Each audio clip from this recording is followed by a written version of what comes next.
Our programs offer many languages. Please visit suprememastertv.com/schedule. Nos programmes offrent plusieurs langues. Veuillez visiter suprememastertv.com/schedule. Nuestros programas ofrecen varios idiomas. Visiten suprememastertv.com/schedule. Nossos programas oferecem vários idiomas. Acesse suprememastertv.com/schedule. हमारे कार्यक्रम पेश किए जाते कई भाषाओं में कृपया देखें suprememastertv.com/schedule。我们的节目提供多种语言，请看 suprememastertv.com/schedule。 Rancangan kami menawarkan banyak bahasa. Sila kunjungi suprememastertv.com/katapan schedule. برامجنا متوفرة بالعديد من اللغات. يرجى زيارة suprememastertv.com/schedule. Наши программы предлагают много языков. Пожалуйста, посмотрите suprememastertv.com/schedule. Манай нэвтрүүлгүүд олон хэлээр гардаг. Зочлох хаяг suprememastertv.com/schedule. No matter if the Maya right or wrong, it's all wrong. It's all wrong to punish people for the things that they don't know what they're doing. Yeah? That's why Jesus forgave those who crucify him, because please, Father, they don't know what they're doing. Truly, they don't know what they're doing. Please continue watching to find out more. Supreme Master Ching Hai's lectures are not a complete meditation instruction. Please do not try alone. For free of charge guidance, please visit godsdirectcontact.org or contact any of our centers near you.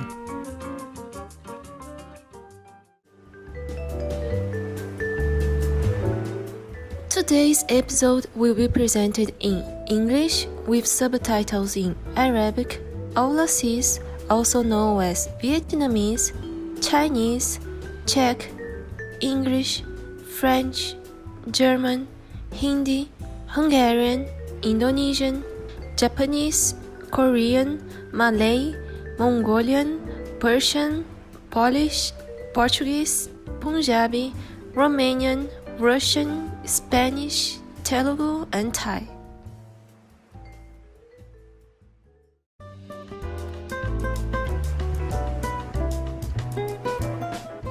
Ótimo ver vocês, espectadores maravilhosos.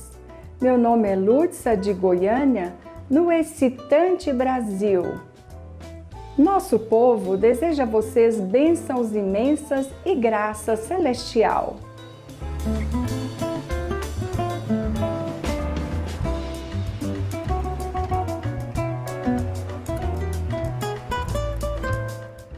Conhecido como um país que recebe os visitantes com um enorme sorriso, Brasil é o maior país da América Latina, é o 5º maior país do mundo.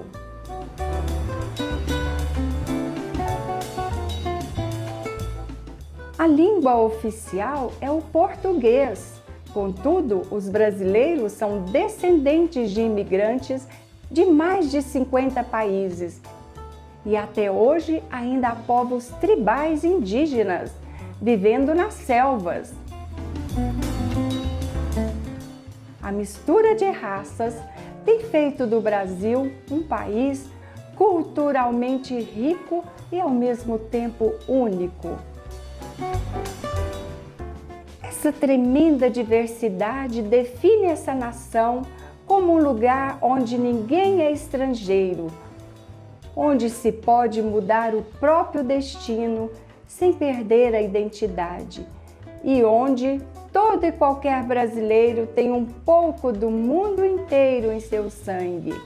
Essa pode ser a razão pela qual o povo recebe tão abertamente todos aqueles que vêm à sua terra.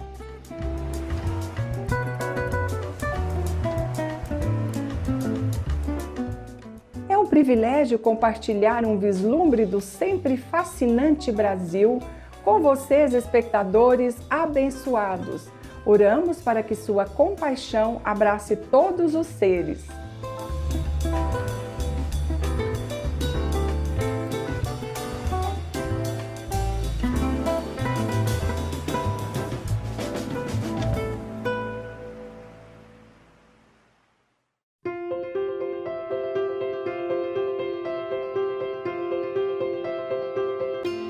Por mais de 3 décadas, Supreme Master Ching Hai tem iluminado nosso mundo com seus ensinamentos divinos. Uma mestra totalmente iluminada, ela transmite o método Kuan Yin de meditação para aqueles que desejam descobrir imediatamente a natureza de Deus interior e alcançar em uma só vida a eterna liberação do ciclo de transmigração. O método Kuan Yin tem sido praticado por todos os mestres iluminados, tais como Buda, Confúcio, Guru Nanak, Jesus Cristo, Lao Tzu, Senhor Krishna, Senhor Mahavira, Profeta Maomé, a paz esteja com ele, e muito mais. Ela enfatiza que sempre nos lembrarmos de Deus, prestarmos serviços altruístas e seguirmos as leis do universo, chegaremos ao nosso mais elevado potencial como seres humanos e realmente entenderemos nosso propósito na Terra. Suprema Mestra Ching Hai é um extraordinário exemplo vivo de compaixão, regularmente enviando assistência material e financeira, assim como o amor a refugiados, desabrigados, vítimas de desastres naturais e outros que necessitam de socorro. Suprema Mestra Ching Hai está profundamente agradecida ao querido Deus por todo o apoio financeiro, conforto e apoio ao aflito e necessitado e ou qualquer boa causa durante os anos como uma humilde recipiente pela seua compaixão e amor para suas preciosas crianças. Suprema Mestra Ching Hai recebe apoio e amor de várias organizações, mídia, governos e indivíduos. E também muitos prêmios deles, tais como o Prêmio da Paz Gussi 2006, considerado o Prêmio Nobel da Paz do Oriente, o Prêmio de Liderança Espiritual Mundial em 1994, o Prêmio Mahavir em 2008, 22 de fevereiro e 25 de outubro, ambos proclamam como o Dia da Suprema Mestra Ching Hai, uma cidadã honorária dos Estados Unidos, etc. E foi honrada por todos os anos com vários outros prêmios e elogios pelas suas excelentes ações filantrópicas e humanitárias.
culpamos por não sermos capazes de mostrar muitos outros prêmios e honras pela falta de espaço e tempo. Uma voz verdadeira para nossos belos amigos animais. Suprema Mestra Ching Hai promove a pacífica e amorosa dieta à base vegetal e visualiza com o despertar da humanidade a sacralidade de toda a vida. Um tranquilo e glorioso mundo inteiramente vegano, onde animais e humanos vivem em beatífica harmonia. Suas iniciativas para disseminar a tendência vegana são diversas e têm incluído distribuição de panfletos, vida alternativa, a Rede Internacional de Restaurantes Veganos, Love Hut, companhia de produtos alimentícios veganos, produtos de pele vegano, Supreme Master Television, bem como falar regularmente com líderes influentes do governo e dos meios de comunicação e participar de conferências televisionadas sobre mudanças climáticas, etc.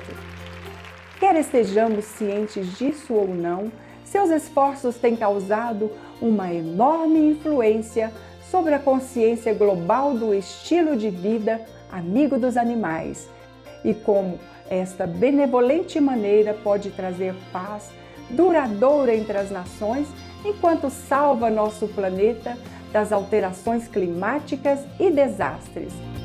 Ao longo dos anos, Supreme Master Ching Hai tem viajado por todo o mundo, das Américas à África, da Europa à Oceania, e realizado centenas de discursos com o público e com os discípulos dela sobre uma variedade de temas espirituais.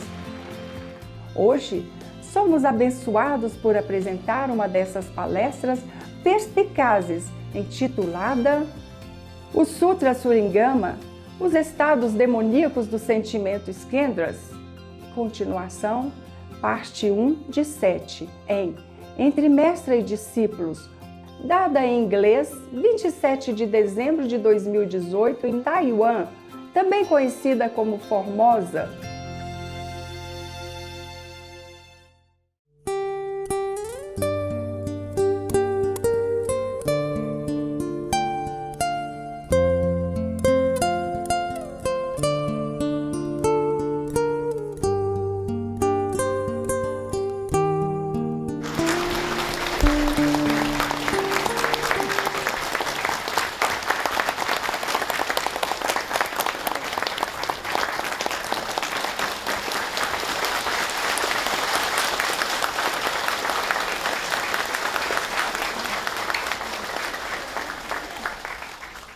Okay, I have only two older men. You have head? Huh? You have head? 有没有？哎呀，我给你好了，好，是我的了。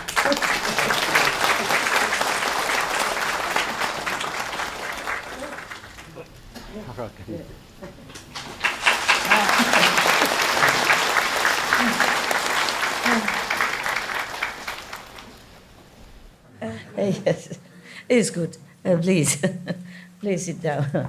And wear your hat. Wear hat. Wear hat. 戴帽子比较温暖一点。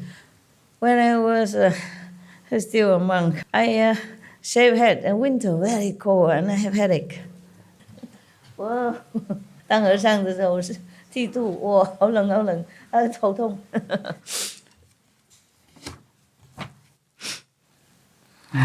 Probably is here. Yeah, that's right.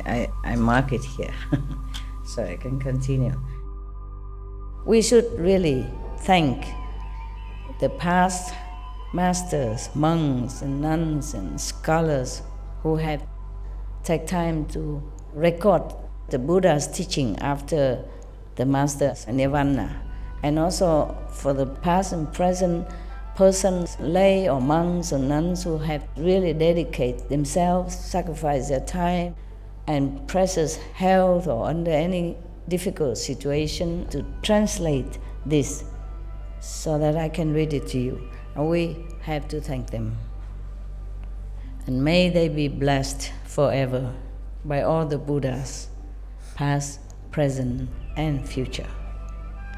May their merit be immense. May they be liberated forever. Thank you.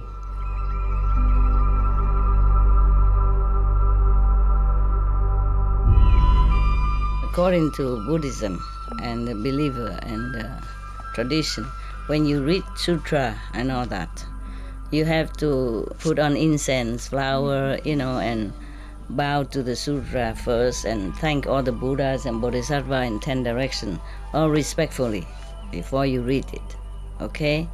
And then you cover the Sutra also with silk, beautiful cloth, and I just make it more popular. Yeah, more easy, simple.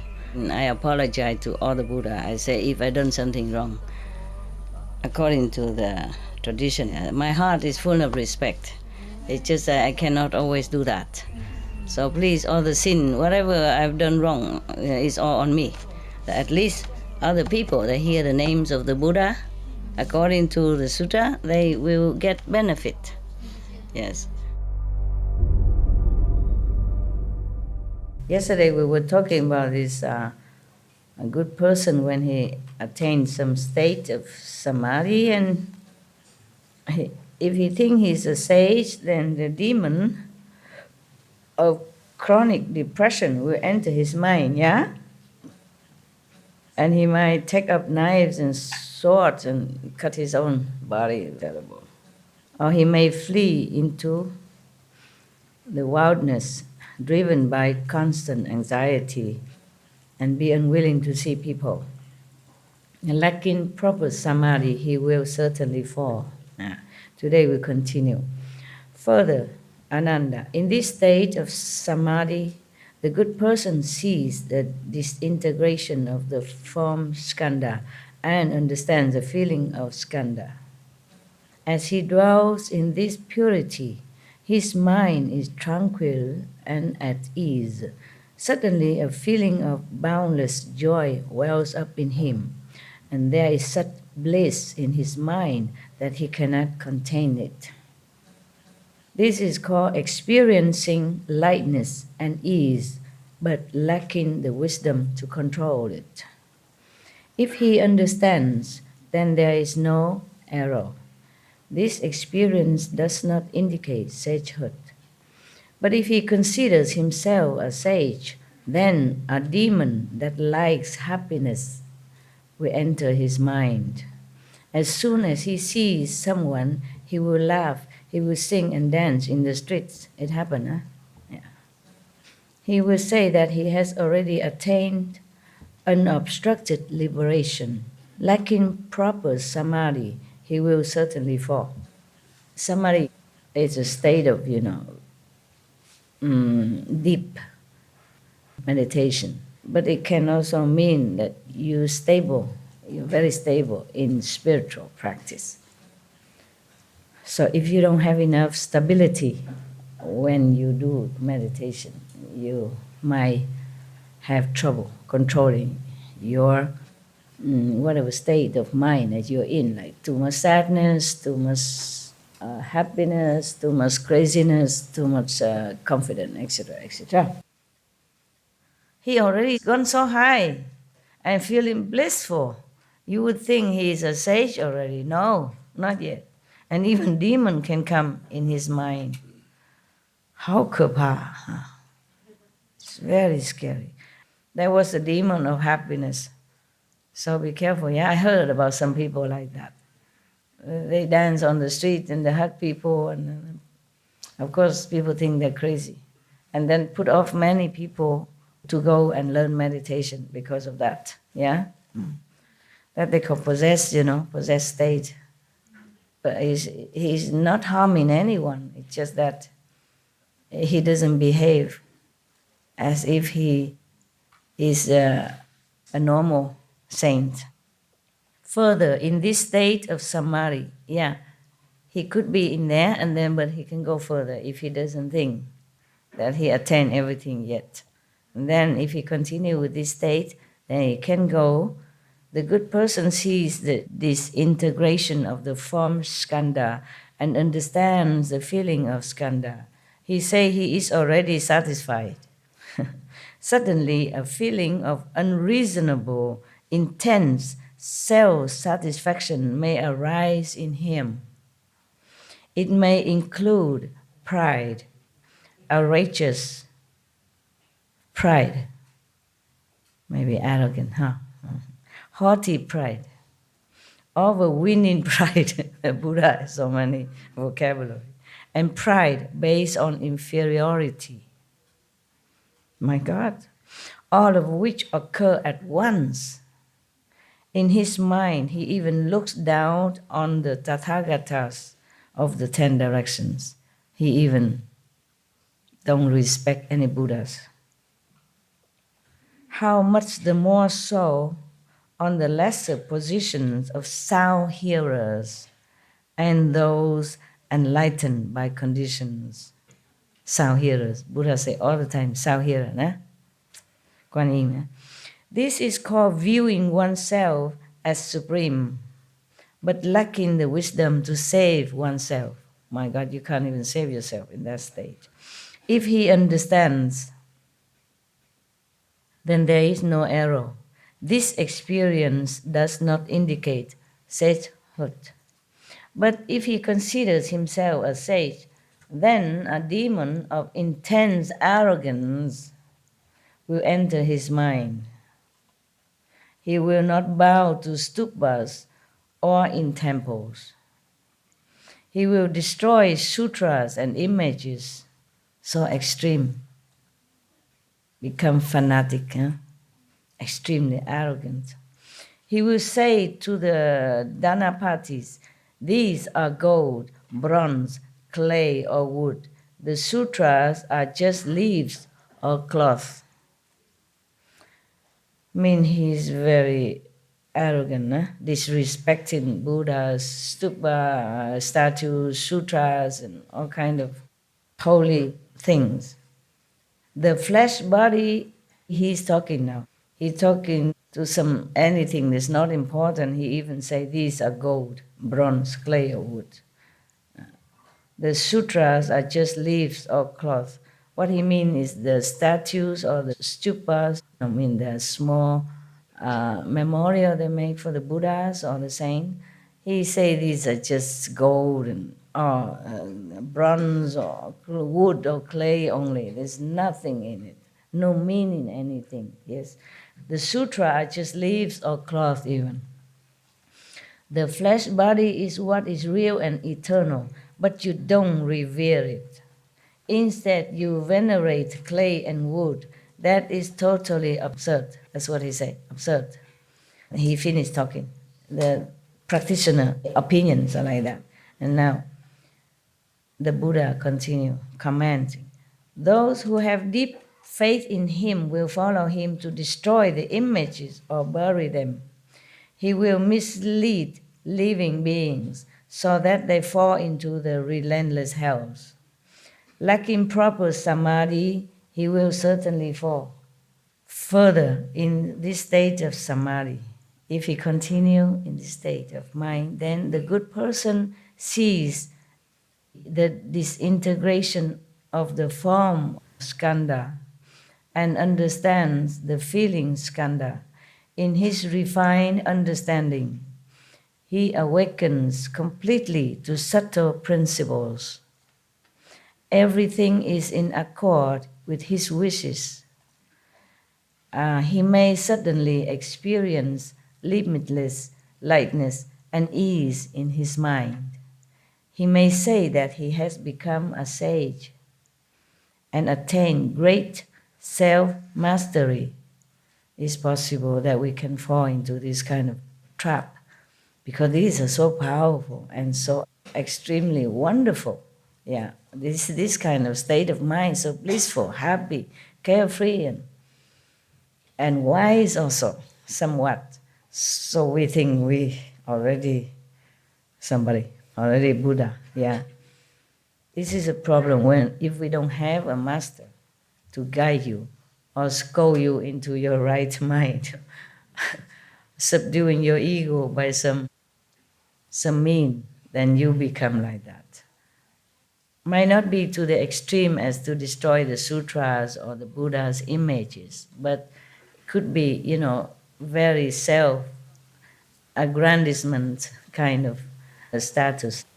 In Tibetan Buddhism, sometimes the normal Lama or anyone from outside come into the monastery feeling that he is such and such tuku, a Rinpoche, a master from Rinpoche, teacher of this present Rinpoche, this present abbot. They make a lot of scene and noise. Yes.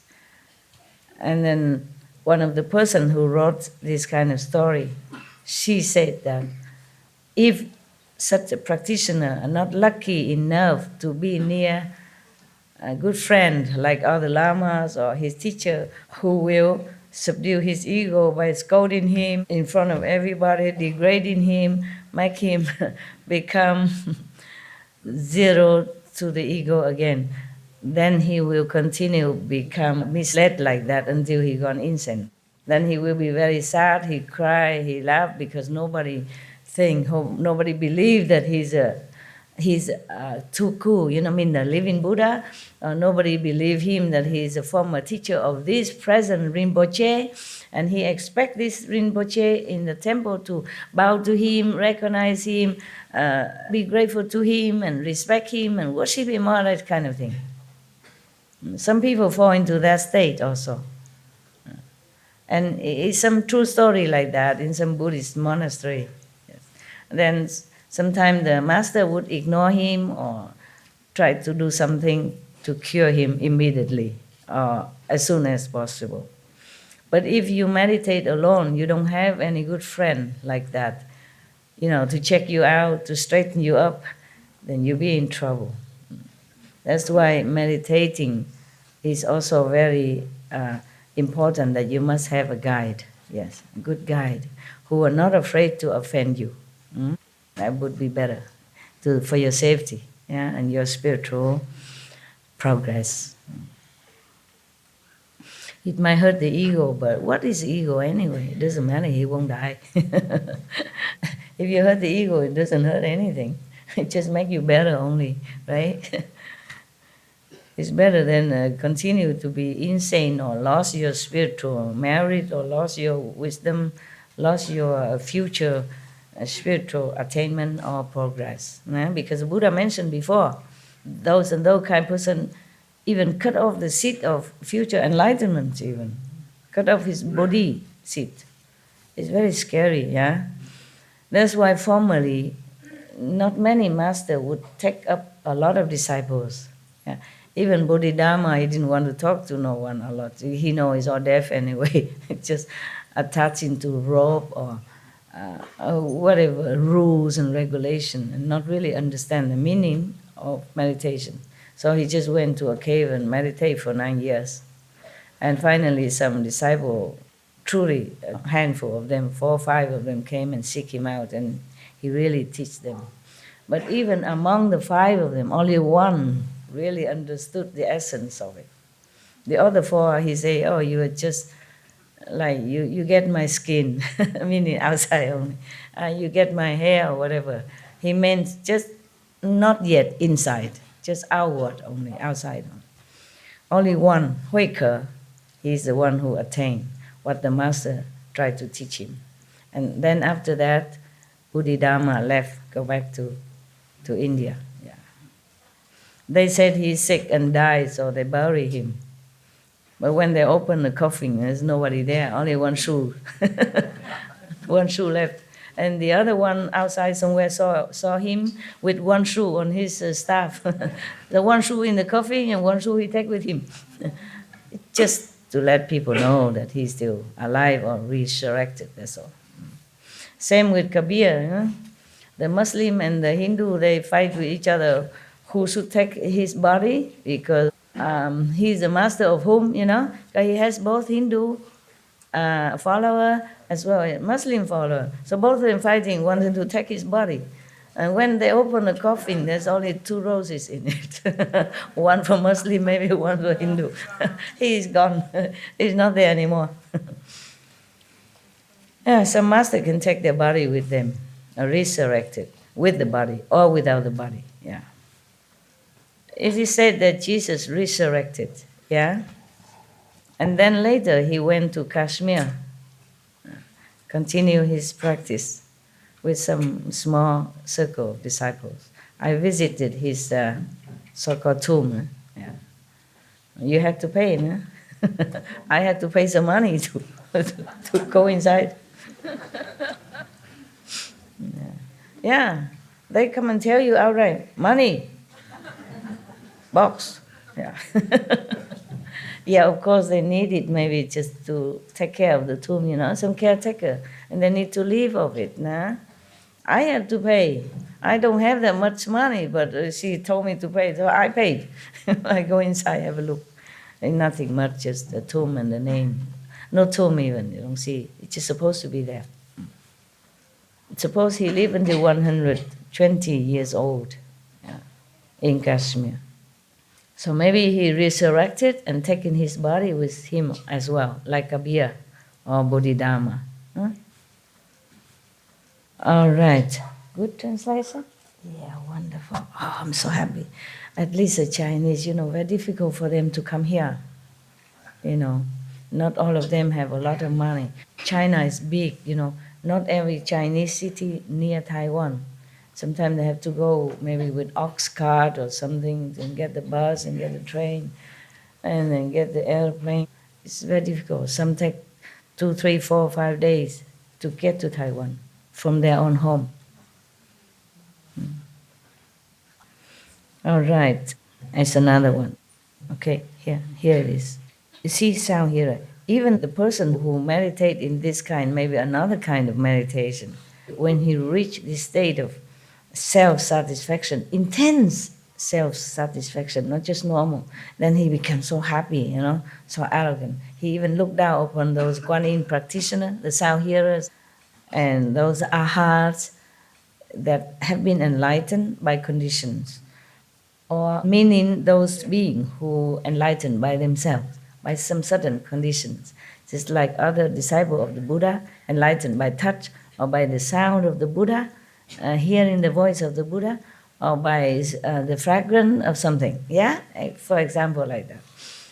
Just because they have probably been practicing many lifetimes already, so now just some simple condition, they get enlightened. Huh?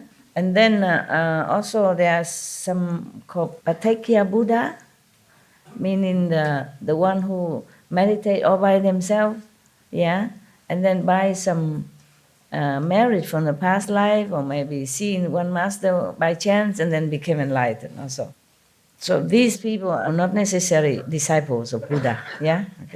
So, but the person who reached this state of extreme self-satisfaction, he thinks he's above everything. But this is just one state, which is called viewing oneself as supreme, but lacking wisdom to save oneself even. You can't even save yourself. Not to talk about go out and save other souls. It's just terrible, nah? Then you're falling. If he knows it, then it's okay.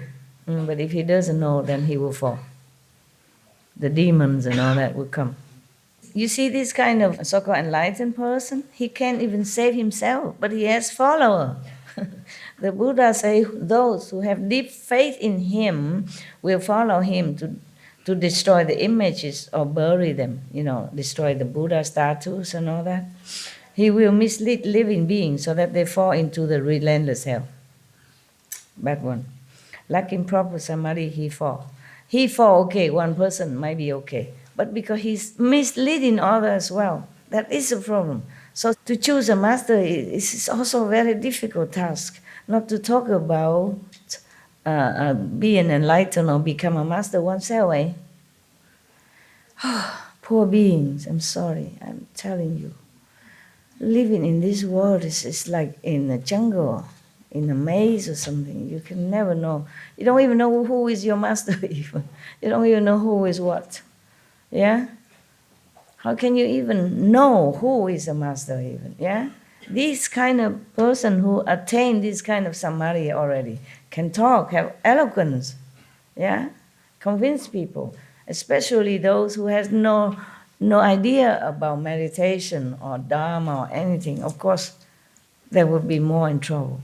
And not just following him, but even fall into hell. This is really tragic.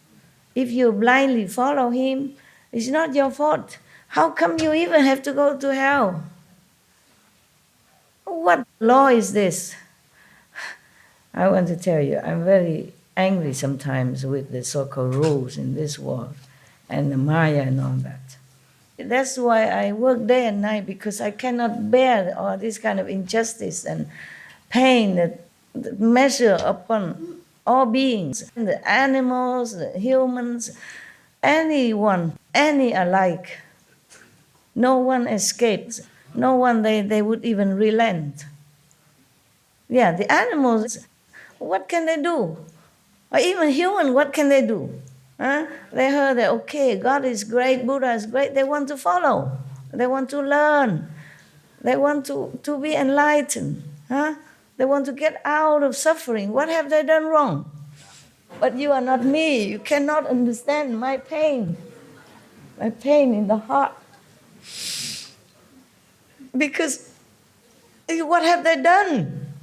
What have the people done? Even if they follow the wrong teacher and wrong view, what have they done? They no harm nobody.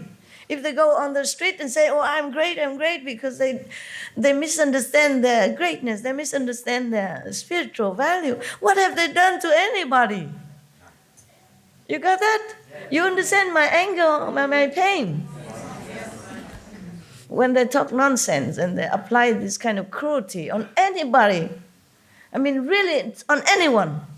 Imagine. Hell is not fun. Huh? And relentless hell even. Just because of wrong view. My God. I see only pain. That is unjustified pain and suffering for the innocent. If somebody kills somebody, okay, maybe you go to hell, fine. It's just stupid, follow the wrong view. And this man, he has no proper guidance, teacher. So he fall in the wrong state of attainment. That's all. And go to hell. And Buddha won't tell lie. You know what I'm saying? Just put them into hell just like that. Huh? Wouldn't you be angry? If it's your children, you would do more than that. For me, these helpless people are like children. Understand me? Because they don't know anything. They just like children, easily being cheated, seduced, misled, yeah? It's like those innocent teenage outside. The drug people use their innocence to seduce them into bad habit, and then they become bad. Because they have no money to buy drugs, then they go steal, they go do this and that, and then they become criminal. Just like that. No matter if the Maya, right or wrong, it's all wrong. It's all wrong to punish people for the things that they don't know what they're doing. Yeah? That's why Jesus forgive those who crucify him, because please, Father, they don't know what they're doing. Truly, they don't know what they're doing.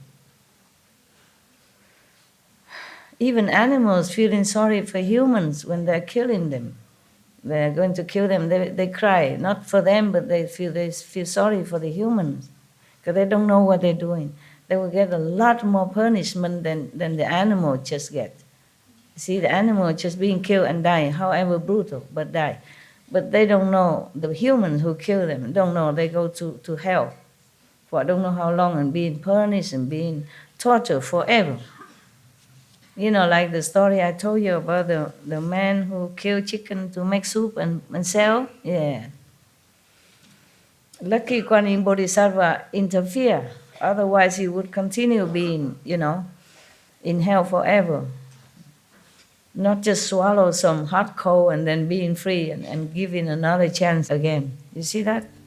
That was a true story, nah? But then, how many people would believe him and quit their crude way of life? Not too many. You can see that. You can see. How many people in Vietnam would read this story and even believe it? Huh? Oh man, there's endless suffering in this world. Further, in this state of samadhi, the good person sees the disintegration of the form skandha and understands the feeling skandha. In his refined understanding, this is more refined now, huh? He awakens completely to subtle principles. Everything is in accord with his wishes. He may suddenly experience limitless lightness and ease in his mind. He may say that he has become a sage and attained great self-mastery. This is called attaining lightness and clarity due to wisdom. He's already something big shot. If he understands, then there is no error. This experience does not indicate sagehood. The Buddha passed through all this, otherwise he wouldn't have known to teach you, okay? But he mastered it, yeah? Even the Maya sent some beautiful girl, sexy, come dancing, seducing him. He say, get lost. I know who you are, get lost. Same Jesus meditate in the desert 40 days, remember? So Maya come and tell him, if you respect, bow to me, I give you the whole world. What did he say? Get lost also. Okay, now. But if he considers himself a sage, then a demon that likes lightness and clarity will enter his mind. I'm telling you. So cut it off if you think you're Buddha, yeah? Cut it off, all of you. whoever telling me that you're on a 7 or 9 spiritual plane, yeah. Claiming that he is already satisfied, he will not strive to make further progress. That is the problem with all these stages that we have mentioned, that the Buddha has mentioned. You feel too good. You never felt like this before in your whole life. It's something new. But these are just toys. It's like children, you know, you have good toy, bad toy, or more enchanting toys, and more new toys, more inventive toys, but these are toys yet. If he's satisfied with that, he will not know all the real toys, you know. He play with the small cars, he didn't know there is a real one. Yeah. Oh, this is a problem. Yeah. If we are not satisfied with that, then we go further. But if we think we're great already, then we stop. That is a problem. Yeah. It's a pity, yeah? For the most part, such cultivators will become like the unlearned Bhiksu, monk, unlearned monk. He will mislead living beings so that they will fall into the Avichi Hell. Oh, this is worse. Lacking proper samadhi, he will certainly fall. My God, Maya, so cruel. That is a problem. If you really want to become a Buddha, he will be so harsh on you. That is the thing. That's why. Otherwise, how can you put somebody in hell? He's just practicing. Maybe he has not become a Buddha, but he harmed no one. You see that? They make all kind of this, you know, I'm telling you, rule. Really? What kind of rule is that? What kind of law is that? Huh?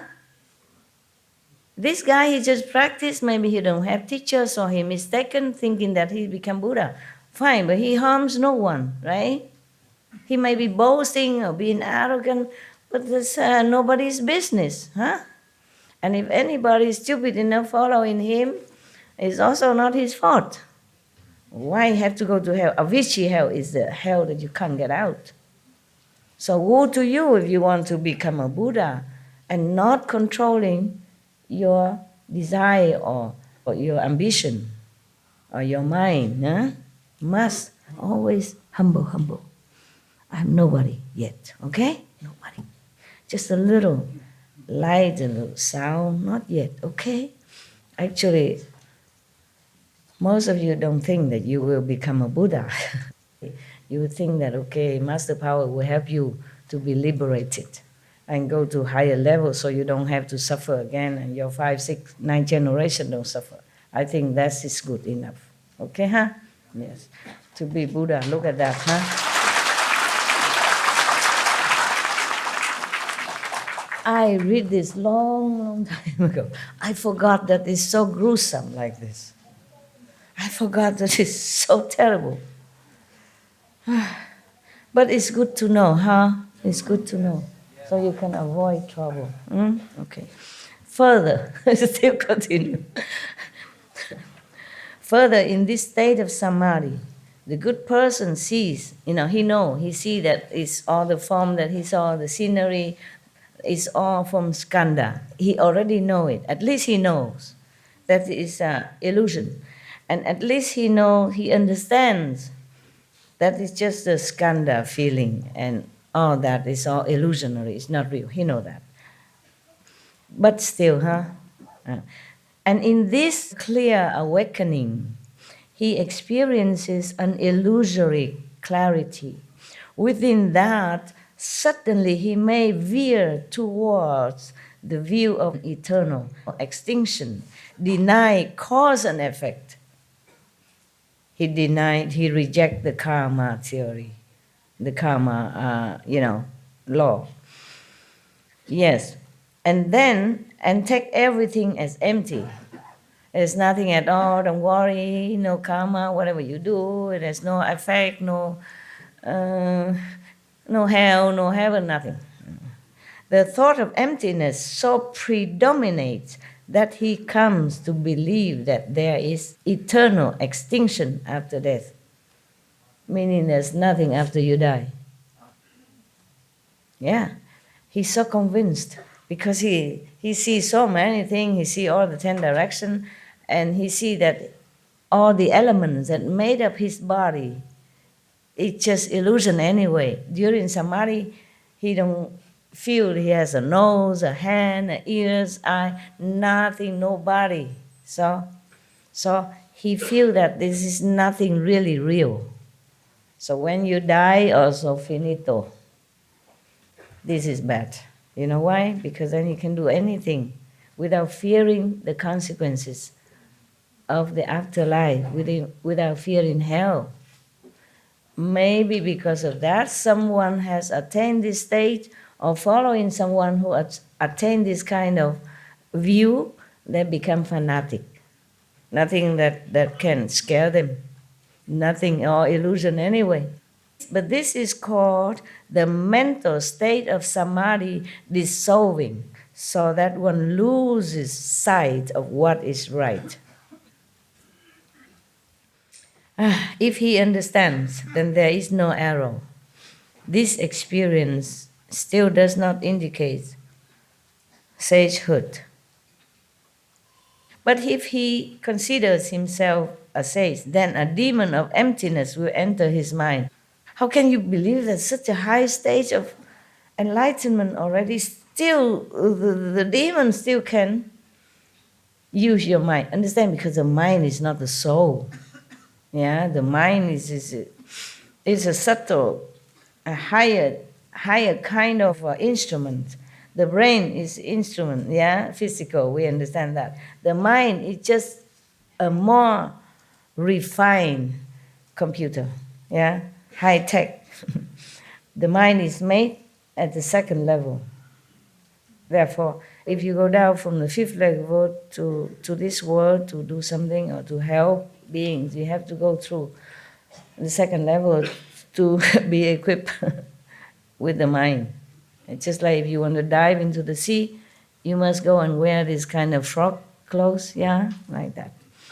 So the mind is easily to be swayed, that's why, because it's not high level, it's not the soul, it's not eternal, it's just made by 2nd level. It's just like one of the clothing you have to wear when you go down to this world. Without the mind, you can't function here. The mind dictates the brain dictates the body.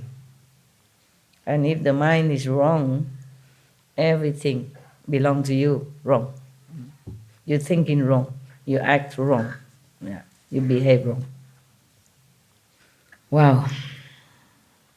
So the demon of emptiness can enter somebody else's mind like this. And then he will slander the holding of precepts, even. He slander the moral codes, calling it a practice of the initial vehicle, meaning he looked down upon the people who hold a precept and the moral standard as just, like a baby, like kindergarten. Yeah, imagine. He will say, since the bodhisattvas have awakened to emptiness, what is there to hold or violate? This is also dangerous. That means he don't care what he does. And then he might do something wrong, harm other beings that he think is no problem anyway. Yeah, I saw some do this. Maybe not to that extreme, but I heard many. And not many, but because I don't know that many people. I saw some story in some of the magazine, spiritual magazine. Some of the monks say, oh, I already make peace in the world. Meaning because everything is empty, war and peace is no problem, no need to worry about it. Because inside he has peace already. Meaning that even outside no peace, inside he has peace. So if you have peace inside, that means outside doesn't matter. So it doesn't matter who die, who kill each other, they still suffer, even illusionary, the beings still suffer in war. So you cannot say it doesn't matter, right? Just because you have peace. It's just like a rich person. Every day he eats a lot of food and then he says, oh, what mean hungry? Hungry is no problem. It's all garbage talk. Yeah? Tell them to eat cakes, just like the Queen of France. Because she has no idea. She lost touch with real life. Yeah? Same, this person like that. Wow, there's so many, huh?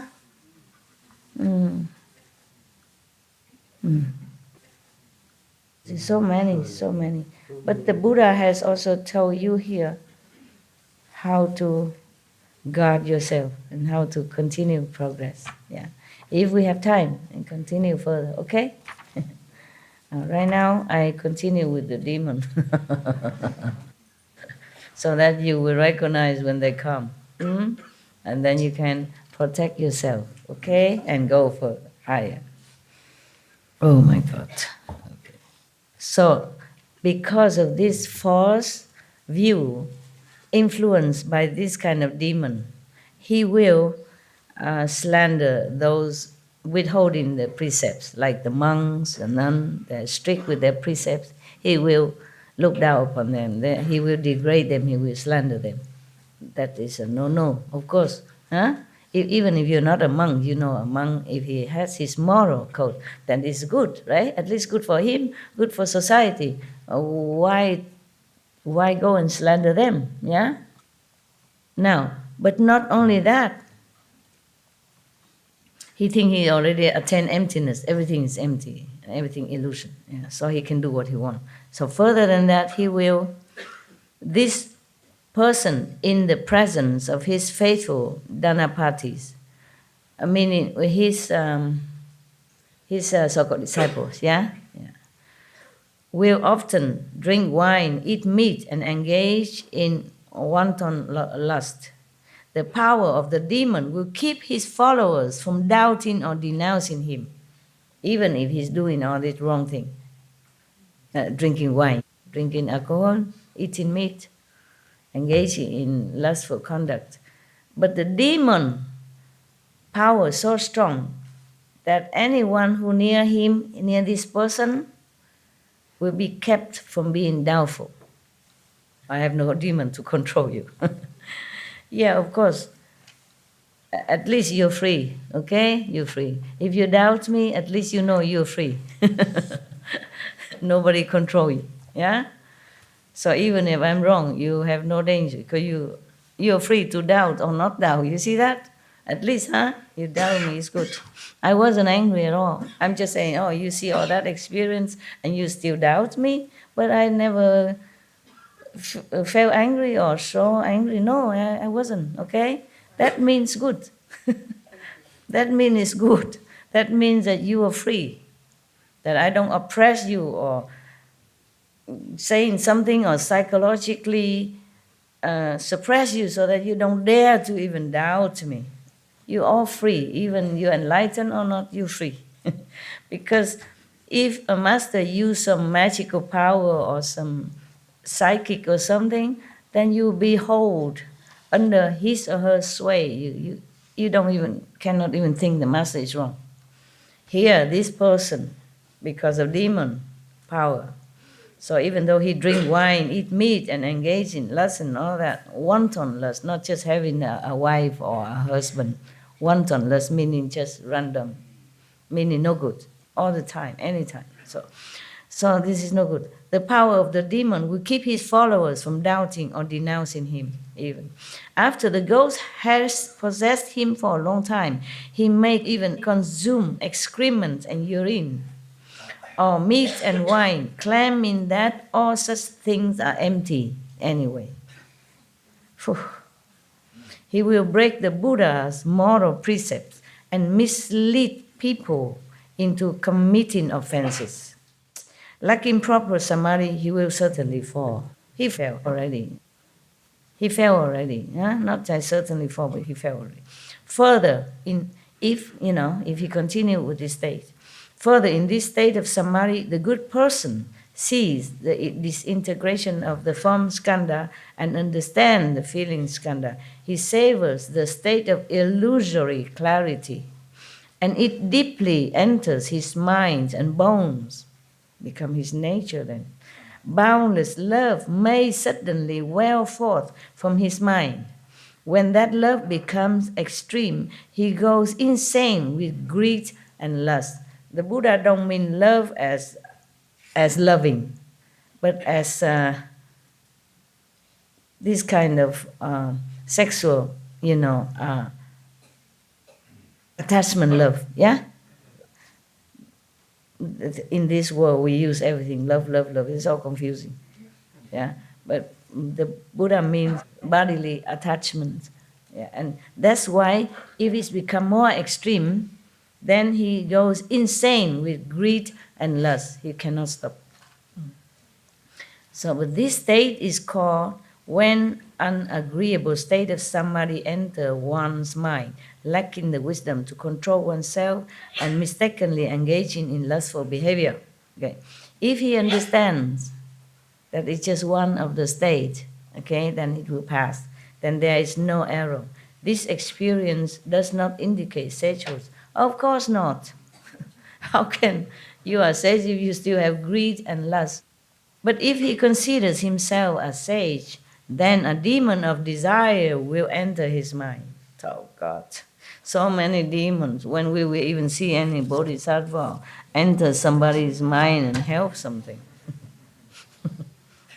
I want to turn the table. Yeah, really. Just demons all the time is no fun.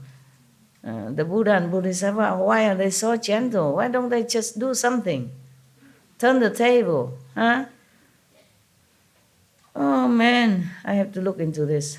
I don't like it. Yeah. I really don't like it. That's not fair. I don't like it that the Buddha has to suffer so much life after life, kalpas after kalpas, so that he can just save a handful of his disciples like that, and still being slandered, still being doubted. I don't like that. Never mind if this is all illusion or life after life, illusion or not, never mind. It is still suffering. He still has to carry on the flesh body. And when you have the flesh, you suffer. Huh? He even has to become animals or insect even. Like I told you the story about the gecko and all that. And then the demon of desire will enter his mind. Then he will become an outspoken advocate of lust, calling it the way to Buddhi. Oh man, you know one of them are like that. Not long ago, some years ago. Yeah, advocate lust, for sure. That is true. I saw it printed. He's preaching about lustful encouragement, printed on newspaper. It's printed like that. Yeah, I was surprised, but a lot of people follow him. and they worship him. Oh, I heard many stories. It was really true, eh? You know, right? Yeah. So many people. If you think I have a lot of followers, it's just 1 centimeter what I have as followers compared to 1 meter long or 2, 3, 10 meters. It's very appealing to the world of people. Very appealing. Yeah. They calling each other, come here, come and have a look, come and listen here. They selling things, they go there, selling their house and stuff. You go there to listen. I went all over the world and look at how many I have. Don't even have a house for you. I'm telling you. Okay. If that was so easy, yeah? I'm too strict, Must be vegan, huh? Must meditate 2.5 hours, huh? Must keep the 5 precepts, yeah? Who like that? How many people want to follow a woman who asks them to do this kind of thing against their own habit and nature? So don't compare me to other masters. I don't have a lot of disciples for sure. I don't care. If you're my disciple, so-called disciple, you must meditate, eat vegan, 5 precepts, and that is that. No bargain, okay? Okay. Yeah.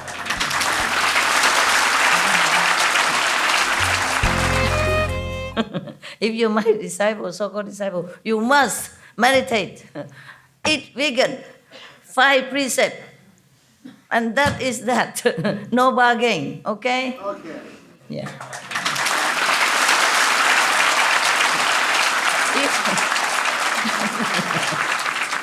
I'm Tsongkhapa. Okay. Precepts. Yeah. Somebody called me Tsongkhapa when I was, wasn't a monk. I was just, going from one ashram to another. I'm just wearing Punjabi, white. Just I have 2, 3 pairs of clothes, that's all. White clothes, and long hair, and it's like everybody. And they keep calling me Tsongkhapa. Always, hey, Tsongkhapa. How are you, Tsongkhapa? At that time, I had no idea who Tsongkhapa was. I said, who? Chong who? I said, my name is so-and-so at that time, yeah? And Tsongkha who? I wasn't studying Tibetan Buddhism at that time. Huh? I don't know what it is or not. You don't know? No. Oh, okay. He was the founder of Gelugpa, of Gelug school in Tibet. Tsongkhapa was a lama, the founder of Gelug school. The Gelug school is the one that wear yellow hat, and he was the one who strictly followed the precept. And he teach his monks and his lay disciples, they have to follow the Buddha precept strictly. He's the one that very, very strict. No meat, no wine, no marriage, no woman, no violating any precept at all. Yeah? Not even eat garlic, onion, all that. Very strict, Tsongkhapa. Okay? And he's supposed to be the first Dalai Lama, but he doesn't want. And people wanted him to be king of Tibet. He also did not want. But he's a king of Tibet in people's heart. And he's the Dalai Lama of all the Dalai Lama. He's a real monk. Yeah? Because he wants to revive the Buddhist tradition in Tibet. Yes. So there are many traditions in Tibet. Yeah? Tibetan Buddhism. Some yellow hat, red hat, there are different traditions. Some tradition, maybe you could also marry, maybe like that. Therefore, he said, no, monk, no marry, no woman, no wine, no meat. Yeah. So he's the one that's famous for very strictly adhering to the precepts of the Buddha. Very famous for that. I knew it only afterward. After they keep calling me Tsongkhapa many times. I go to the Tibetan library and asking, who is Tsongkhapa? And they also don't know very much, but there's a book Tibetan monk, you go and look. And there were some in English. So then I learned about that. I don't know much more, okay? That's all I knew. That he is very strict with precepts. Yeah, other tradition, other Lama or Dalai Lama, I don't hear about this strict precept. Only Tsongkhapa was very strict, okay? He's supposed to be the first Dalai Lama, but his successor become official Dalai Lama, mean the ocean of wisdom. Okay? Thank you, Master. You're welcome.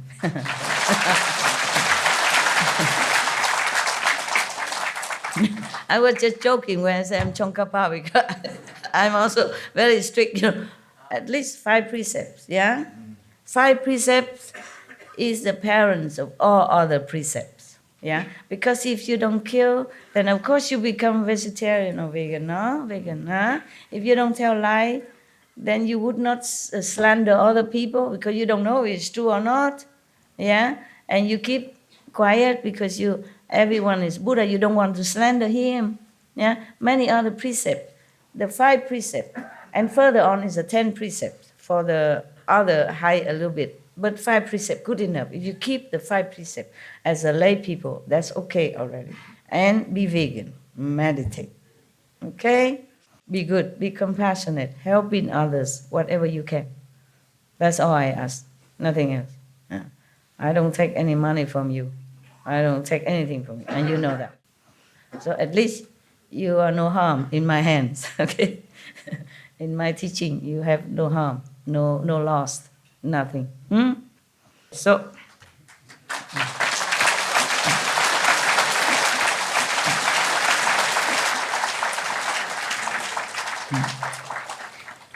boundless love. This is not a very good translation, meaning some overflowing kind of desire for physical love.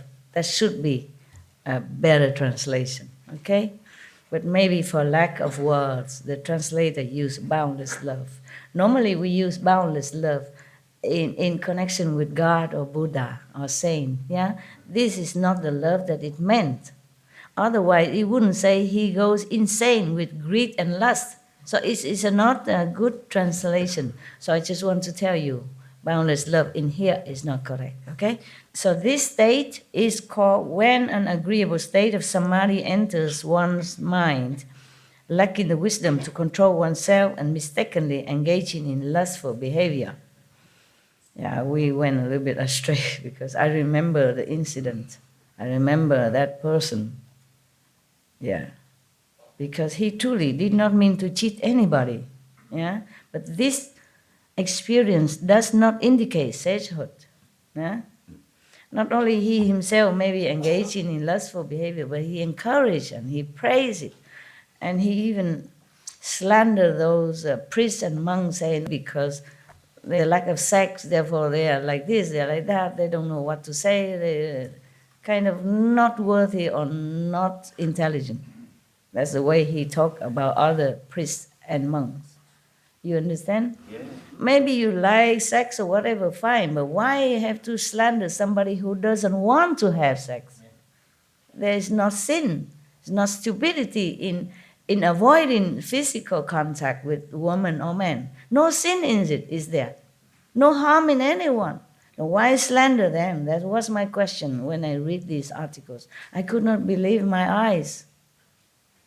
And yet so famous, so got so limitless disciples everywhere.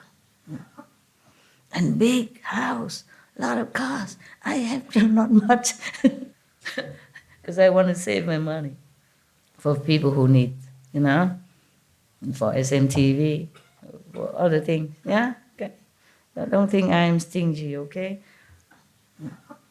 Nothing is mine, really. It's all yours. It's all yours. I only use what I have to do. I only do what I have to do. Wearing all this stuff, makeup, all this, it's not my idea. I don't like it. It's too much time consuming and troublesome. Not free enough, but never mind. I do what I have to, okay? Yeah, you even have to become prostitute if you want to save sentient beings. So for me, just a little lipstick, high heel, it's okay. It's bearable. I complain, but it's bearable, okay? At least I look pretty to you, oh woman. Now, what I'm saying, so really, truly, this state exists, huh? Oh, there's a very high state already. Imagine you go through so many states and so many demons before you can arrive here. And then the demon of lust and greed catch you. Oh, God. Oh, please protect all beings. We could never get out. If there's not a mercy from God or saints, we could never get out. Don't you think so? Definitely. Never, Con. Never. You already so high here. See all the Skandhas dissolve, everything is illusion, knowing this, nothing, and still fall into this emptiness and desire stuff and doing wrong thing and leading hundreds of thousands or I don't know, millions into wrong thing. And slander the virtuous and moral people. That is the worst thing that you could do. Maybe you fall into your lustful desire state yourself, okay, but not slandering the morally sound and virtuous monks and nuns and priests. That is no good. That is terrible. That will earn you hell for a long time. I hope the Buddha be mercy and save those people who are misled, at least.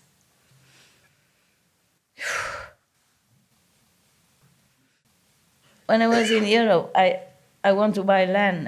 Those years, I keep looking everywhere, but nothing really suitable. Maybe it's not the time, maybe not meant to be. And then I asked the people, those monks and nuns who take care of the money department, I say, how much do we have? How much money do we have before we go looking for land? I don't want to borrow money.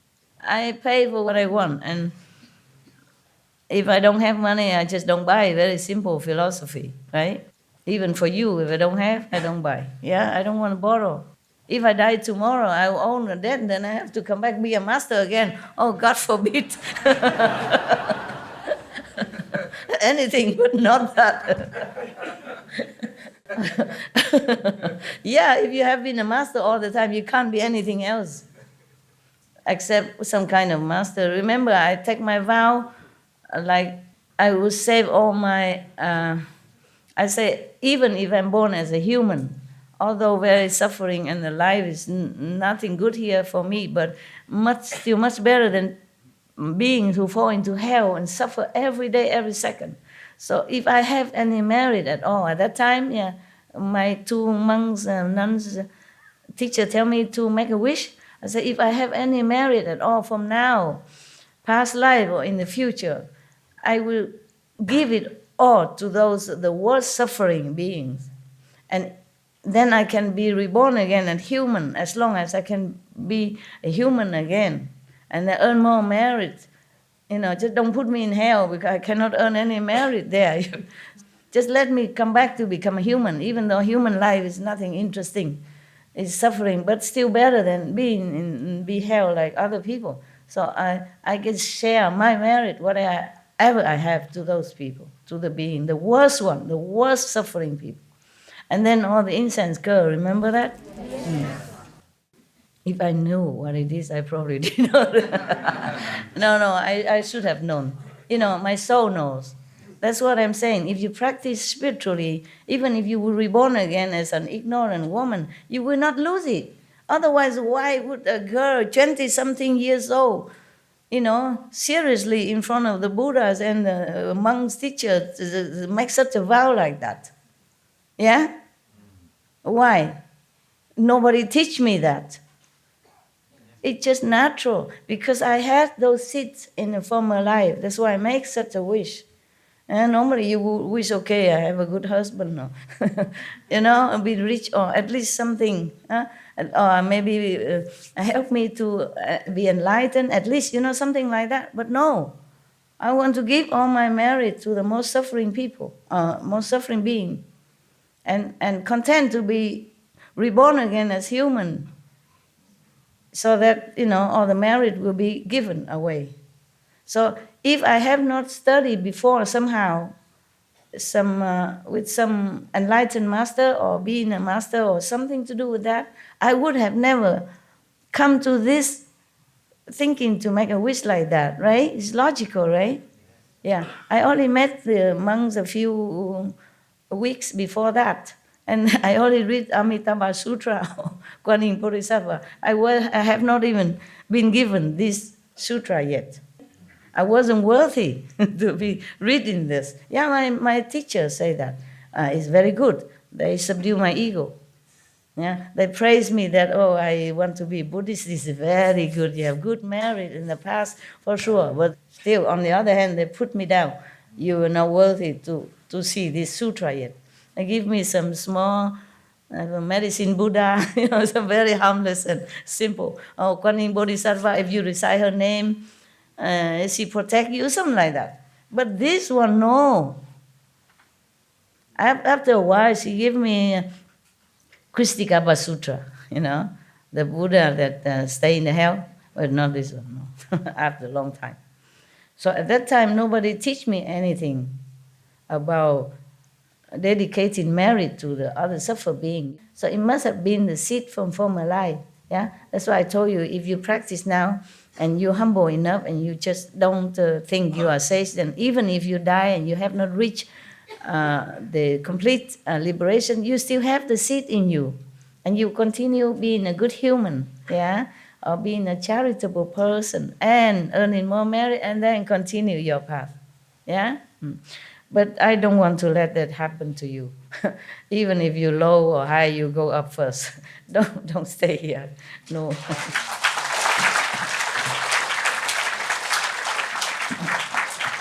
Because if you get out of this, even if you're in astral or second level, it's easier to find master there, because you already learned something with me. So you are not just a nobody. They will let you enter in this meditation hall, that lecture hall, to listen to other masters, even if I'm not there. But I will not leave you. Of course I will not leave you. I will continue teaching you.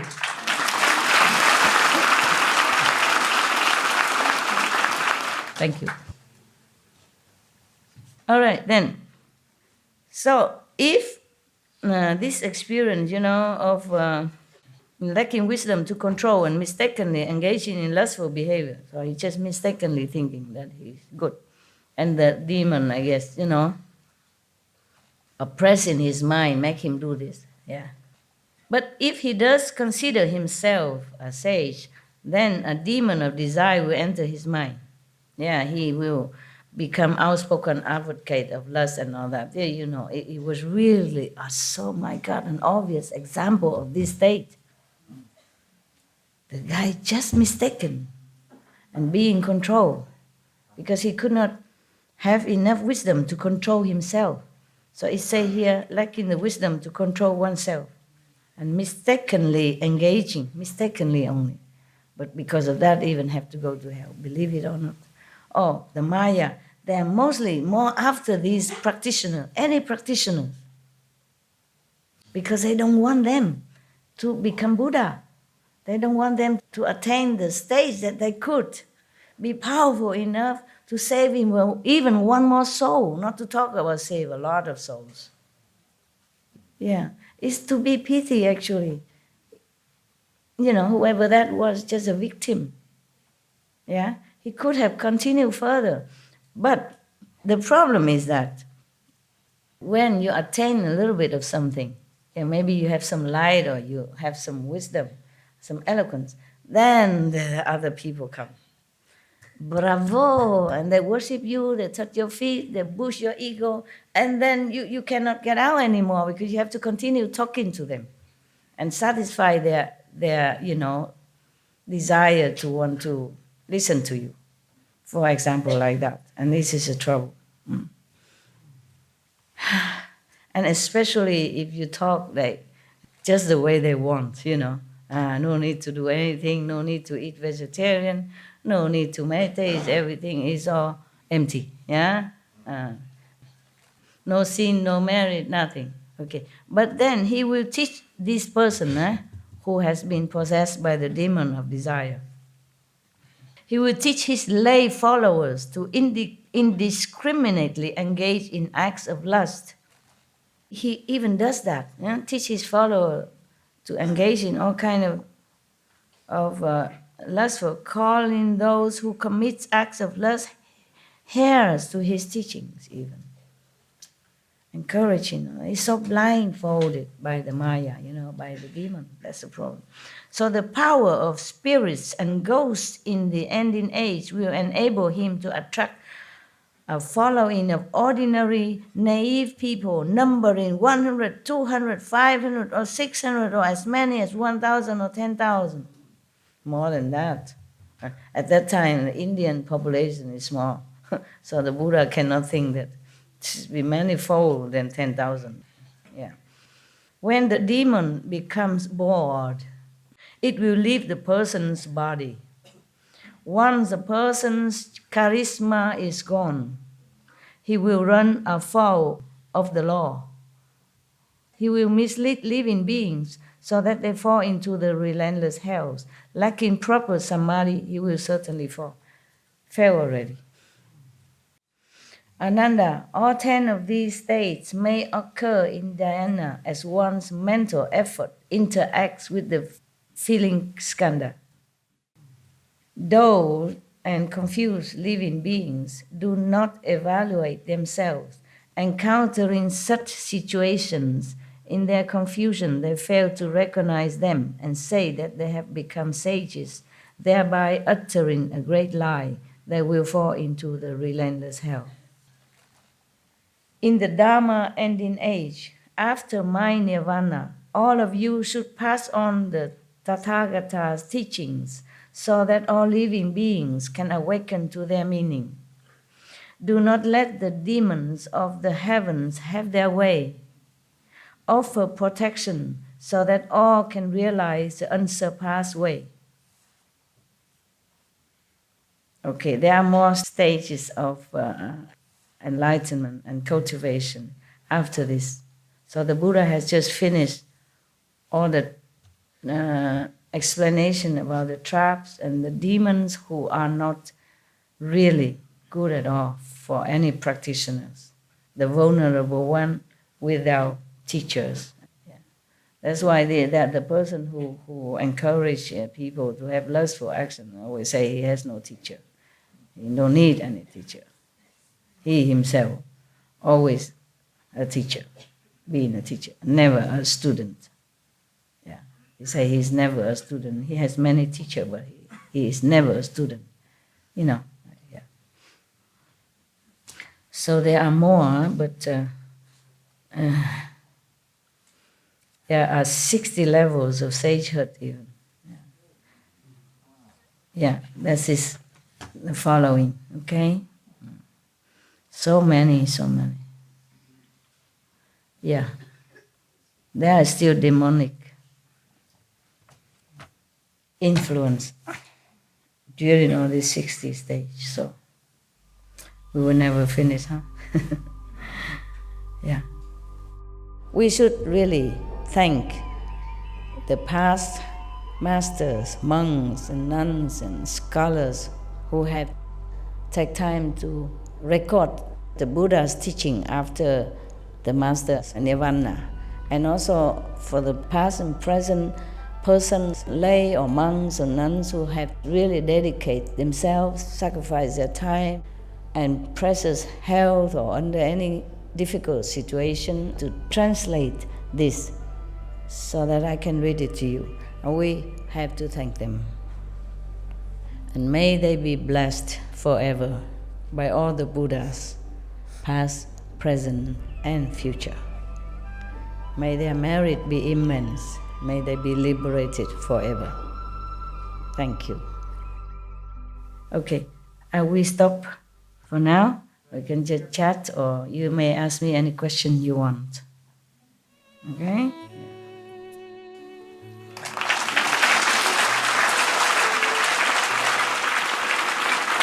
We continue next time, huh?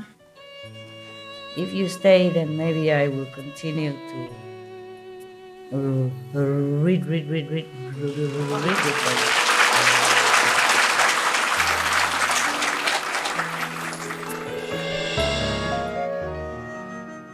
Any question?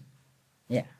Earlier when you told me that on a level that my doubt was good, and I wanted to tell you that that's why my doubt is comforted, because I don't feel dogma. You know, I was a seeker for my whole life. I went through many different religions and through many different churches, and the thing that always pushed me away the most was not feeling like I could ask questions, not feeling like I could think for myself and wonder, and and when you said that to me, and also it's not the first time you've said similar things in your books and your other lectures, and those are the things that drew me to you the most and made me feel the most comfortable. When the doubting mind speaks, it's that kind of answer that makes me feel like I really belong here as part of your family, and I just wanted to again express my appreciation for that. Okay. So thank you. Good for you. Good for you. Yes. Your doubt is truly sincere, not like to provoke me or to put me down or degrade in me or anything. That's why I feel good about your doubt. Yeah. If somebody else have different doubts, like trying to make himself look smart in front of me, and like put me down in front of other people and all that, which is no good for him. Karma, bad. Then I would scold him instead of welcoming like you. Doubts and doubts are different, okay? You are doubting whether or not I teach you the right thing or not, whether or not you follow the right person, because you sincerely want to really find a master, find a way to be liberated. That is different. The spiritual doubt is always welcome. It's very healthy. Not personal attack. That is different. Okay? Why are you crying again? Because you inspire me and make me feel so right. Yeah? It's a good crying. It's good. All right, good.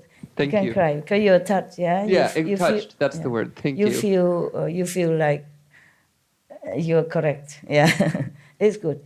That is a different doubt. And it's a different from slander or trying to look cool in front of others and like putting your master down, personal attack. That's different. But this is spiritual doubt. This is your birthright. And you must doubt. You must doubt until you really completely prove it. That what you are doing, what the path you're following is correct for you, because you have only this chance. If you follow the wrong master, you must know it. Then you have to quit. You still have a chance to go find another master. You must doubt. Your time is precious. Your life is yours. You can't afford to just kowtow to anybody and do whatever he said. And it's your life. It's very important. It's your precious life, your valuable time. You must doubt until you resolve it, okay? If no doubt, then you can never understand you follow the true or not true, yeah? You must have doubt. You must have enough intelligence and wisdom to discern this. Otherwise, you can never put your whole heart into what you're following, the teaching. So it's just different from degrading or slandering, the ego stuff. Yeah, it's different. All right, good. I'm proud of you. Here, have an apple juice as a reward. Yeah. Yeah. Master, if it's possible to you change the rules of the Maya, change the rules of the Maya in this world, because many masters coming, save some souls, but I think they cannot change the rules of the Maya. If it's possible to you, master, change those the rules? I don't know. I think so, because I have not tried. I don't know yet. I'm just fighting. I don't know if it can change. But at least we have something good. We have peace, many peace nowadays. It's just newly peace in Yemen, yeah? Yeah. We have peace, one piece after another these days. I'm happy, yeah? Okay? And you are vegans, yeah, at least how many lives, suffering saved, okay? At least that. And furthermore, I cannot promise. I also don't know if I'm big shot or anything. I try. I'm just angry with Maya, and I argue with him all the time. Yeah. And I don't think he can beat me in arguments because I'm right. Yeah. We know, Master. I'm not like arrogant or anything. What I mean is, what I say is logical. How can anybody put somebody in hell to suffer relentlessly just because he mistaken that he's a Buddha? He didn't do anything on purpose. Yeah. It's just a Maya influenced him, and he has never had such a blissful state before in his life or any other life. Yeah. Somehow he's lucky enough to reach there. So if he mistakenly thinking he's a Buddha or he has reached God, is no sin, is there? No. Well, unless he misleads somebody else doing something bad, like advocating for lust or steal or greed, then it's no good, of course. But the other state before that, they do nothing wrong, for example, then still go to hell. That is nonsense. That is a blind revenge. It's nothing good. So I don't know if I can change complete the rules, yeah? Because maybe I don't have enough support from humans, yeah? If people believe what I'm saying, then I have more support. But not all of them do. Some of them even not just reject, but slander and making more trouble for me. And the Maya say, you see? Nobody have respect for your view. Just like Buddha say, I can live forever. Ananda say nothing. His foremost closest associate, disciple, every day with him. And many lifetime also, not just this lifetime. The Buddha always with Ananda. Even when he was animals, or just a normal merchant or something, Ananda always nearby, do something with him. Yeah. Even one time, Ananda was a king, and the Buddha was an elephant, and then that elephant also will come to Ananda, for example. They're always together. Even then, he had not awakened enough to say, Buddha, then please stay. Yeah. And then the Maya comes, see, nobody wants you. Even your foremost disciple, he did not express his desire to want you be here. Maybe because he doesn't want to continue to be your attendant and serving you forever. Maya, talk anything. Maya can lie even. Oh, I scold him endlessly. You have no idea. I scold him a lot. I say, you liar. Yeah, he tried to make trouble, tell me lies, a lot of lies. And sometimes using the name of some heavenly being to tell me stuff. But I know. I scold him a lot all the time. I say, this is really petty. This is below even Maya's dignity. And don't do this again. In my eyes, you are just worse than dust because you tell lies. Yeah. Yeah, there's no end to this Maya stuff. Yeah. I don't know why he had to resort to lying to me. Yeah. Okay. Any more questions? Tell me.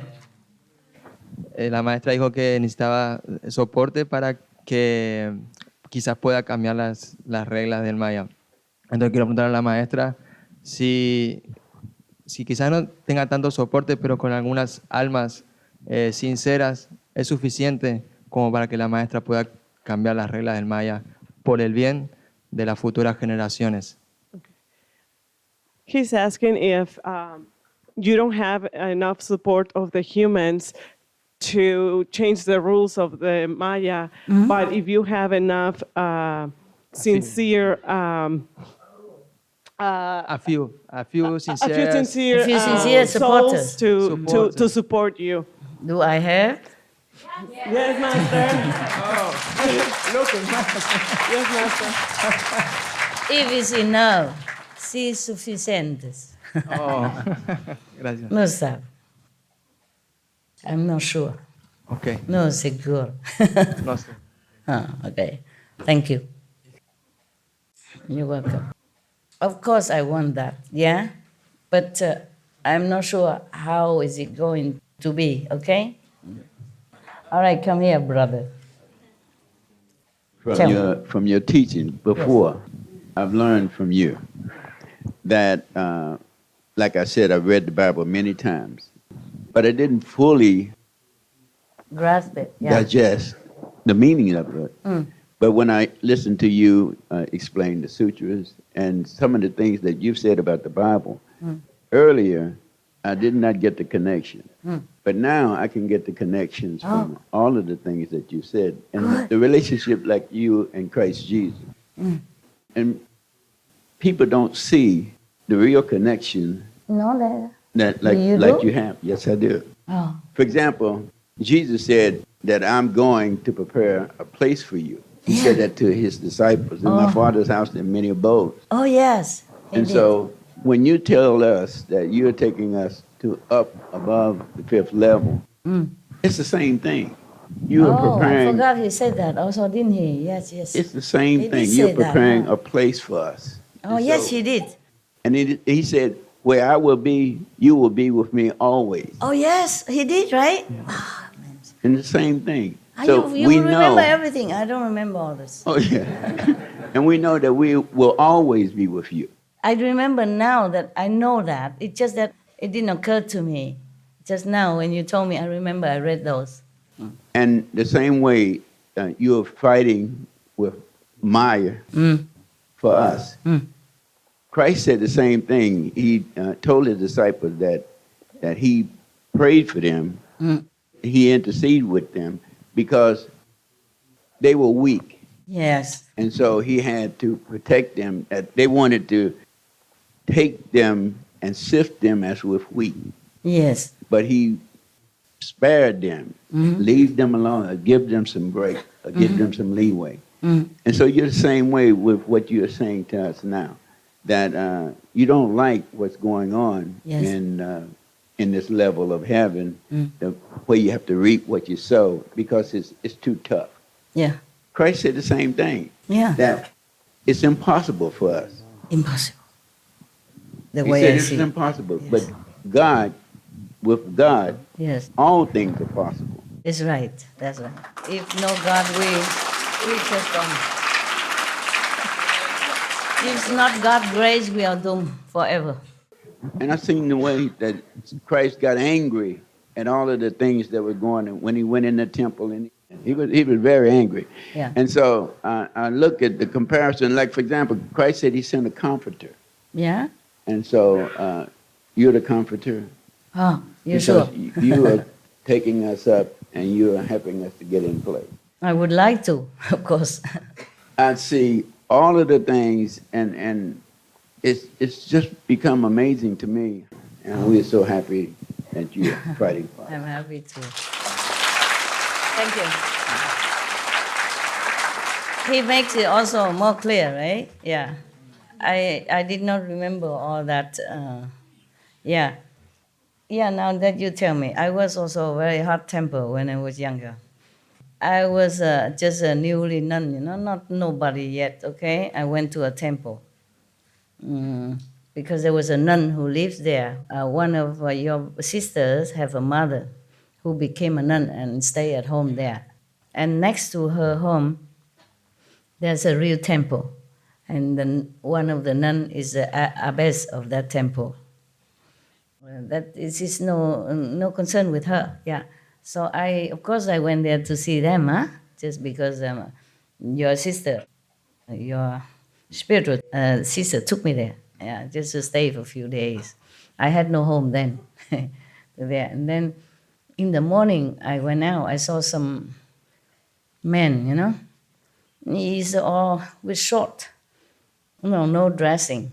He went in front of the Buddha, like the Buddha statue is here, yeah? He stand right in front of the Buddha, not inside the altar place, but outside in the balcony, in front of Buddha, and he do this kind of, I don't know, indecent kind of exercise. He just exercise, of course. It's none of my business, but I was very angry. I go and scold him. I said, you get out. You cannot do this in front of the Buddha. You bad man, bad. You have to respect the Buddha. You can do this and that, like those grinding and whining, this kind of. And then in a short, I say, you come to the Buddha temple, you must wear clothes. You cannot do this. I scold him so loud. And he say, is it your temple? I say, I don't care whose temple. It's the Buddha's temple. And I use a stick. I had a stick to walk at that time. I say, you go before I beat you up.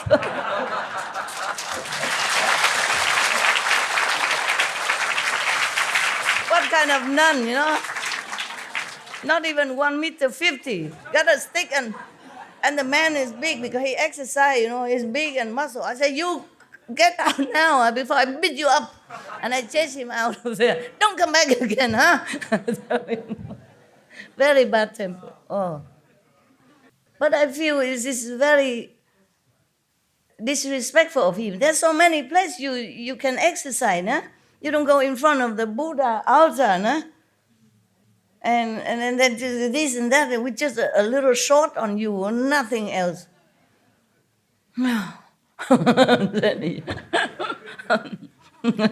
Bad temper must. And he was scared of me, believe it or not. I'm small, but I was angry. And he can feel it. He can feel my energy. So he go away fast. Yeah. I think if one of your sisters here, she will tell you, is it true? And maybe some other thing I forgot. Some other thing. Okay. It was a real temple, small temple, but there are Buddhas, many Buddhas in there. The altar, and he stand right in front of the main entrance to the altar and just whack himself like that. Yeah. Hello, Master. Hello. 因为我就是正在准备开一个vegan 的餐厅，然后就是最近有很多压力，然后怕开不好什么的，然后希望就是师父可以给我一些鼓励。你自己做好的，就会自己会有鼓励的力量。OK， 做好事就不用夸，也不用要求了，无条件啊。Next one. Yeah. Hello, Master. My question is related to tell me. what Fred was talking about with the abode that you created, this place that you created above the 5th level. Oh, above 5th level. Yeah, and the question is, are the generations that are also liberated, are they going to be able to go to this place? Yeah, if you sincerely practice. Okay. And then you can go higher. If not, then you still stay within the 5th level and then go slow later. And our relatives, our generations, our previous generations, are they? Other generation? Yeah. No, the generation, I think they just stay in the 5th level. That's good enough already. Liberated, but not always have to go all the way with you. Okay, thank you, Master. There are different price to pay. Okay, you practice very hard, okay, and you earn it, yeah, and you direct descendant. I mean disciple, direct bloodline. They are the byproducts of your merit, okay. So if they stay in the 5 world and liberated, is okay already, yeah. When you go up to the 5th level, or even to my place, yeah, you will not think anymore about relatives and friends. You're completely free from any emotion. If they are there, okay. If they're not there, we are all relatives and friends. Okay? Over there, we will not think individual relationship anymore. We are different. We are saints. We are Buddha. Do you think the Buddha think of his wife when he in Nirvana? No, okay? You feel different. You behave different. It's just natural that you are free from any attachment of anything. Yeah? If your wife or your parents practice with you, then of course they can also come up there. Huh? But if not, they will stay above the 3 world. Okay? Meaning liberated. Yeah. Forever. Yeah. But maybe they don't go there immediately to the 4th or the 5th. They have to wait somewhere. But they will go there eventually. But they're not necessarily coming with you, huh? Because maybe they don't have faith in me. I cannot force them. Thank you, Master. because of your merit and because of master grace, of course, they will be helped, yeah? But I cannot force them to say, oh, you got to believe in me so I can take you to my land, huh? Yeah? Uninvited guest has to be willing and like to come to the host house. If they don't like, then you cannot force the guests to come, even if you like to. But you can help because they are your friends, relatives. Then, of course, maybe you let them come nearby or something, yeah? Hey? Master, all my life I've struggled with that chronic depression, and Why? What happened? What's wrong with your life? it's been like that since I was born. I've always had it. Oh, you always had it. I know it's probably karma or destiny or whatever, but But how about your life? Come here. This is the microphone echo to me. When I look at you, maybe I understand better. Okay, tell me now, what is with your life that make you depressed? Is any reason? I can't answer that. They've said it's biochemical. I've been to every doctor. I've been on various medications. Biochemical? Yeah. Or you have something wrong with the blood? They've prescribed all kinds of medicines. Does it help you? It manages the symptoms, but it doesn't get rid of the depression. Uh-huh. And the only time it goes away is later in life when I found you, when I meditate or I'm looking at your picture or listening to your lectures. Mm-hmm. But I can't do that 24/7. And nobody can. I got to be out in the world sometimes. So yeah. How is your family doing? my father's passed and my mother's getting older, but she's. And you alone? Yeah. You don't have wife? 2 dogs. 2 dogs. And the dogs don't make you happy? Yeah, they make me happy. They make me happy. Okay. But I guess my question is this, will Kuan Yin, will this, I know that's not the purpose of Kuan Yin, but will it eventually go away, or is that my destiny for this? It will, if you're patient a little bit. How long ago you are initiated? 2003. Well, 15 years. It's gotten a lot better since then, but I still take a lot of medication for it. Oh, are you sure you need a lot of medication? Do you feel confident that this medication helps you? A lot.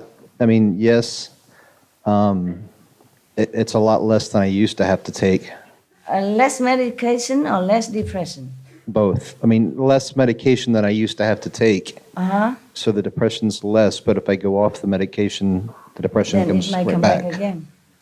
But you don't know the cause of your depression? I've been to every doctor, talked out everything. They say it's biochemical. Since when did you have it? Since I was little. Huh. Anybody have such a case in the world? They do? Yeah. Oh man, that's really sad. That's really sad, brother. I am so sorry. Can I give you a hug, maybe? Please.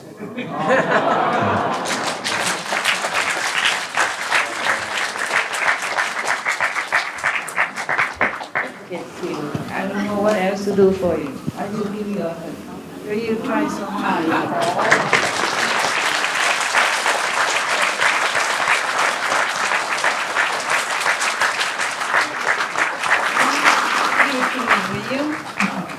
Give it up to me. Huh? Free yourself. You're the only one who can free yourself. Look at the brighter side of life. Are you financially okay? Is your mother nagging you or something? It's inherently like that. I'm sorry, brother. You're so handsome. Maybe find a girlfriend?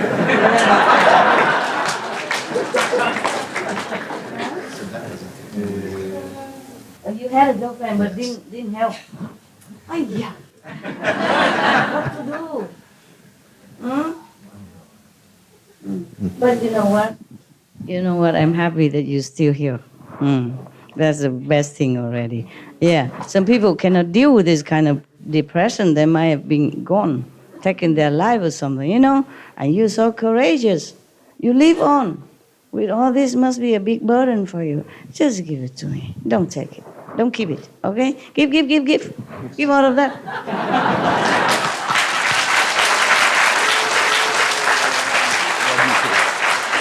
You're so good looking.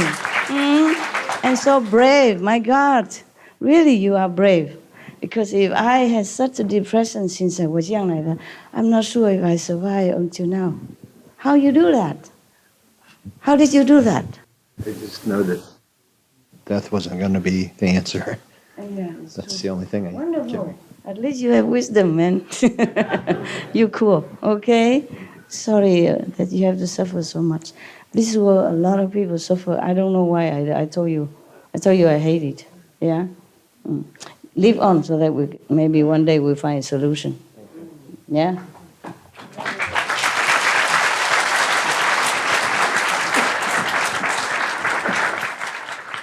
Yes, you want to ask something? Sure. So Maya is implementing all the rules, and heaven doesn't interfere as a benefit of doubt. Is that because the rules should be enforced whether the sin is accurate or not? Heaven also fighting with the astral level sometimes, but sometimes they win, sometimes they're not. So heaven should be enforcing the modification of rules, right, Master? Yeah, I know. So, but this world belongs to Maya, that's why. Many people like the Maya. Yeah, right. They support his way of life. They don't support me. Huh? Yes, they did not support Jesus. They did not support the Buddha. I mean, some, but not the whole world, not even the whole India support the Buddha. Right, the population is so much, and the disciples should grow more, and sincerity should increase. It is not all their fault. It's not that they are not sincere, not that they don't meditate. They do all their might already. They have to work. They have to take care of parents, wife, kids, friends, society, right. Job, everything already. And they go out sometimes to help, to do charity work. They do too many things already. Not that they don't do. It's just the Maya is bad. I don't know, this world is like that. If we keep tracking it, then we cannot stop. It will be forever. I'm just angry. Yes. Yeah, I'm just angry even if the Maya is right, even if he's doing his job. I don't like it. That's just my opinion, okay? Thank you, Master. But that doesn't mean my opinion can usurp his authority. Not yet. Maybe later, maybe in the future. I cannot promise, okay? I'm just angry. I just want to do revolution against him, but I don't know, okay? Yes, Master. Not that I'm important. I just want to let you know. No, I'm leaving tomorrow morning. Thank you. It's a small world for whatever you did to all of us in this retreat. You gave like lotteries to all of us, like blessings, and after the ceremony blessings and gift and everything. So thank you. It's a small world, Master. You're welcome, my Thank love. you. You're welcome.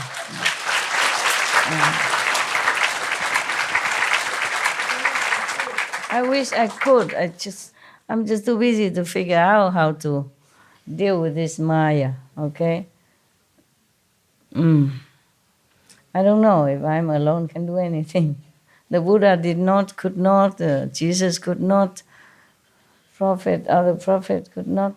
I don't know if I can do anything. We will diligently support you, Master. I know that. I think you do your best already.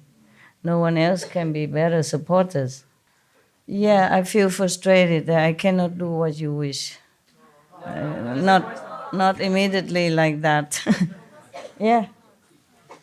Master, it's been a privilege and an honor to be here this week for the first time from a Hare Krishna perspective.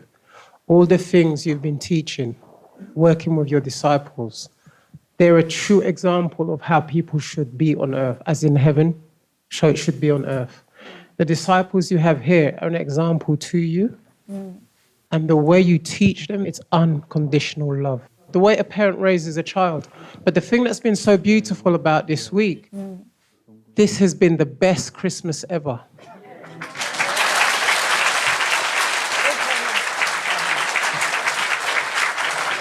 My ego like that. This has been the best Christmas ever because we got the best gift ever. Yeah, you mean the gift? And the thing that was so beautiful about it, it was without asking. The mother sees what the child needs. The child may be naughty, the child may be obstinate, but the mother still, with love, takes care of that child. How you know? You just came 1 week. You don't know me. I can be very tough. It's just been absolutely wonderful to be with the God brothers and God sisters, and it's been really, really instructive. And the way everybody was trying to help everybody. Yeah. This is a family. That's the way This is love. And this is how the world needs to be. It's the only way the world is going to change. Hopefully. It's changing. It is changing. Yesterday the news, the peace, yeah? Yes. Peace news in Yemen, that make me very pleased. Changing. No, definitely. It's changing. Yes. Again, there is in Srimad Bhagavad Gita, there's a foretelling of the finishing of Kali Yuga, the Iron Age, and the beginning of the Golden Age. And on Supreme Master Television, they've been talking about this. And it says the incarnation that will come will simultaneously finish Kali Yuga, the Iron Age, where we're in, and simultaneously start Satta Yuga. There is only one incarnation that's going to do this. And we all know who this is. It is the Supreme Master.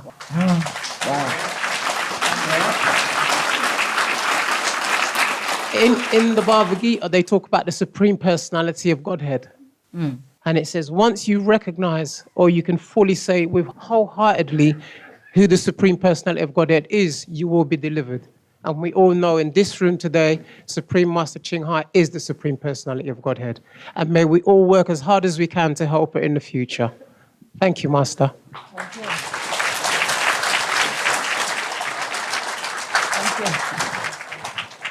I hope I don't disappoint you. I just want to serve the Maya, but maybe he's good for something. Master, you can't disappoint us, and it doesn't matter about you can overthrow the rule of Maya, because you fight for us, you defend us, you guide us, you advocate us, and I know I speak for so many people. That is so much, and we appreciate. And all the people who aren't your followers might not know to appreciate, but you know, you'd fight for them and you defend them too. And it's not what you can do, but it's what your intention is. And thank you for being you. Oh, wow, you guys make my day. I'm so glad that at least I have some friends. Okay, I'm doing my best, you're doing your best. That's all we can do, huh? We are trapped in here still, even though our soul is free. The time of initiation, you're free. It's still connected with the soul. There's a cord connecting. When it's severed, then you're gone. Yeah, and you're still connected. We are free. Yeah, it's just we have to wait for the prison gate to open to be completely free. It's just the process is going. Yeah, but then we are still trapped in here. No. You know you're going to be out of prison, but we still need to stay here, abide the prison rules and all that, and it's really gruesome. 1 day in prison, they say, is like the 1,000 years outside. That's what they say. 1,000 years in freedom is equal to 1 day in prison. The same with us here. Yeah. We know we are free. But we have to wait for the procedure and all that. No, even then, I just don't like all these rules. Even if it's for training, you know, even if for training, for good purpose, like for the people being to train themselves to be good, to become a Buddha even. This is too gruesome. Too taxing, you know, on any soul at all.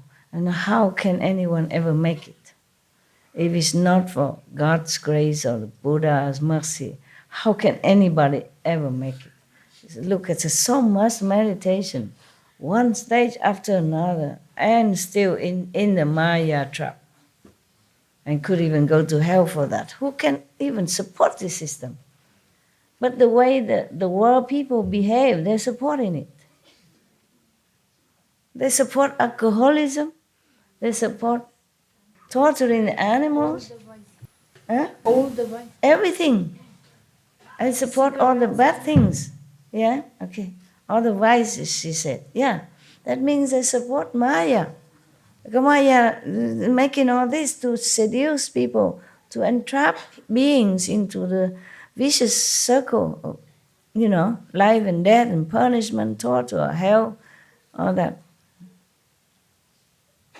Even anybody would say, okay, hell is your own making, it's illusion, but it's really hell. You suffer just like you suffer here, except that you cannot escape, you cannot even die. This is terrible, terrible. If anyone on this planet really know what hell is, they would scare themselves to death. They would never dare to touch any meat, to touch any alcohol even, or to be, ignorant of the truth. They would search all their might, all their life, with their life even, just to know how to liberate themselves. They just don't know. No one is allowed to know even what hell is like, except only some who has been there, and because of Buddha or Bodhisattva interference, are allowed to come back to tell. Just like some people, a near-death experience, yeah? Not all of them come back, tell you. Just some are allowed to come back to tell you the story of what the heaven is like. And these are just maybe astral heaven even.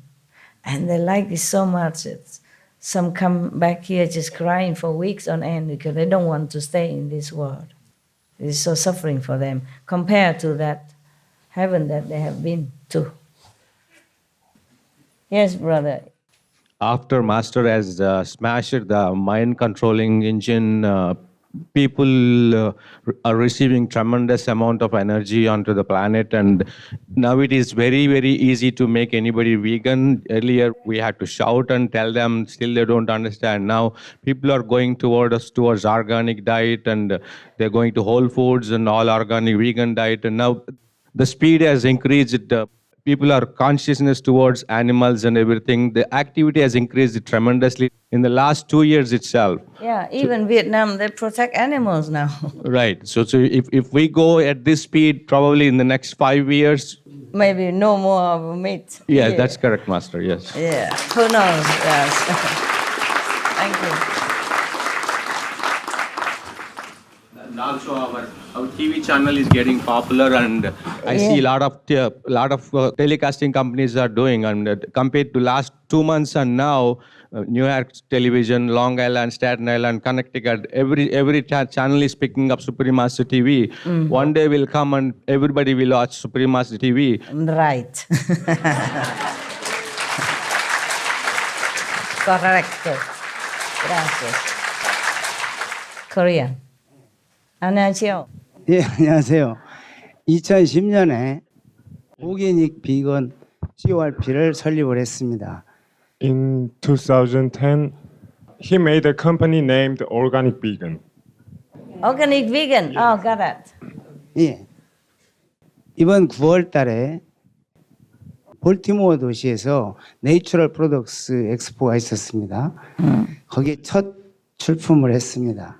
This September, he went to Baltimore, and there was an organic food expo, and he showed his product at there first time. 한국에 유기가공식품 12개 대표 업체가 갔는데 거기서 유일하게 저희 오게닉 비건사가 인정을 받았습니다. Yeah, and there was 12 company from Korea, organic company. Only one company, his company, was selected. Accepted. Yeah. Wow, congratulations. Yeah.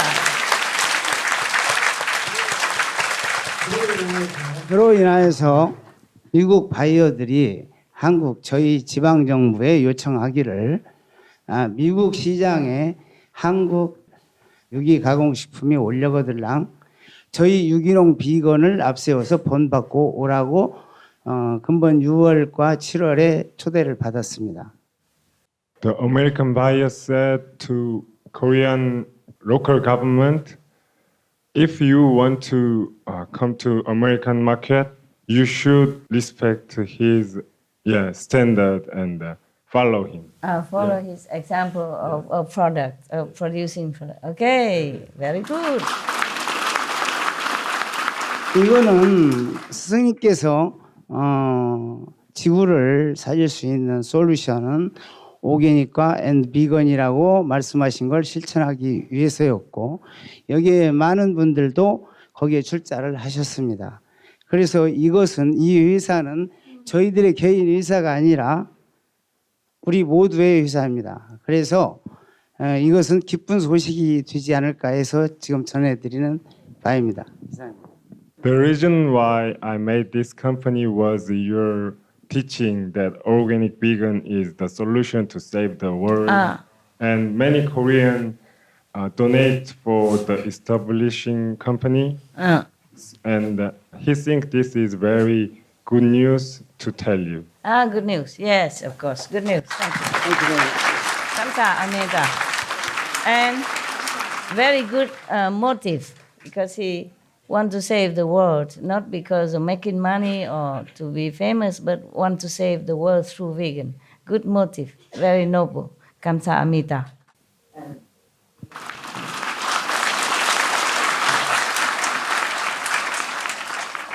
If you have good motive, then it's more likely to be a success, okay? Because it's easier for the angels or the gods or the devas to protect and help you. If you have a lower motive, then the Maya will make trouble. The angel and God cannot interfere because oil and water don't mix. Whatever you do must have pure motive. Then it's good excuses for the angels, the higher being to support, to help you invisibly. That is the point. They help you. Because if you are good, they're allowed to. If you are bad, then the Maya take over. Yeah. It's not just even bad, but like not a very noble goal or motive. Then it's a good excuse for Maya to help you in different way. Yeah, you go astray. So there are two sides, left or right. Okay.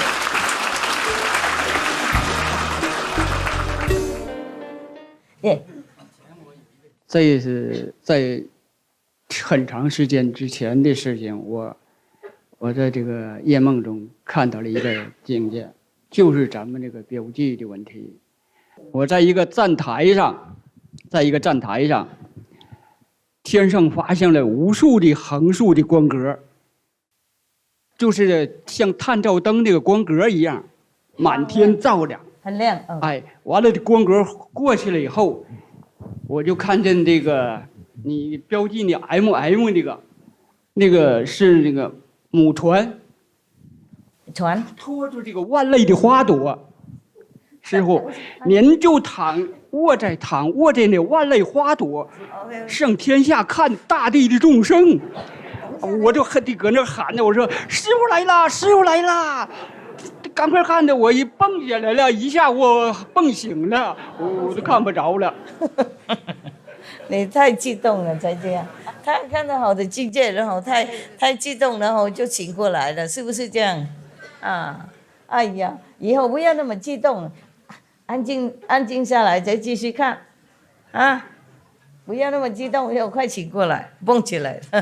OK， 懂了，恭喜嘛，没事，好的，好体验。Okay, you guys, you okay? Not tired? Oh man, how is your body made of bricks or something? How you do this actually? Your energy makes us feel more comfortable. Oh man, really? Because you sit all day already. At least you sit sometime, right? In the daytime. And in such a condition, windy, cold, and it's not like at home you can lay down. There's no way you can lay down here unless you lay in the bosom of some of your brothers next door. There's no way you can lay down anywhere, right? Because we even short of indoor space even. And you sit so tight together. How can you even sit all day and all evening already, and then she listened to this old woman calendar stuff and all the questions, and you still, you look like you're full of beans. Did they feed you beans in the kitchen? Soya beans. Yeah, she said soya beans.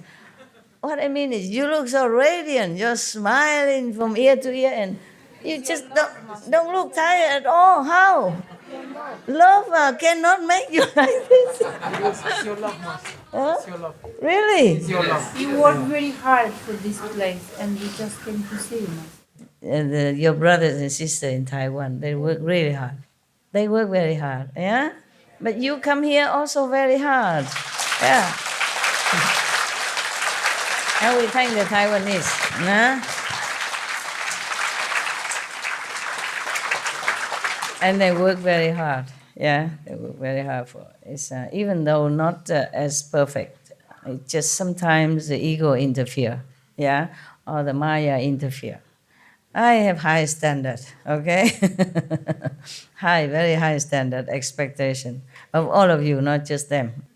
But I also appreciate that you come. And they're very happy that you come. Because it's not easy also for you to come. You come from different place, yeah? Because I know you work very hard for your money. Yeah, very hard. And you're honest living. Not like quick rich making, that's easier. But you work hard, really, every day of your life to save some money to come, yeah? And at home you have obligation. You see, if you didn't come here, maybe you could buy a flash car, a better car to flash with the neighbors, you know. But you know what is more important? I wish I could pay all for your tickets and everything else. But it's good that you pay. It's good that you pay. Otherwise, everything is, I earn merit and you zero. And you can't come home with me. I mean, the home that waiting for you, like Jesus say, I go prepare a place for you. Yeah. All the master, they prepare a place for their disciples. Yeah.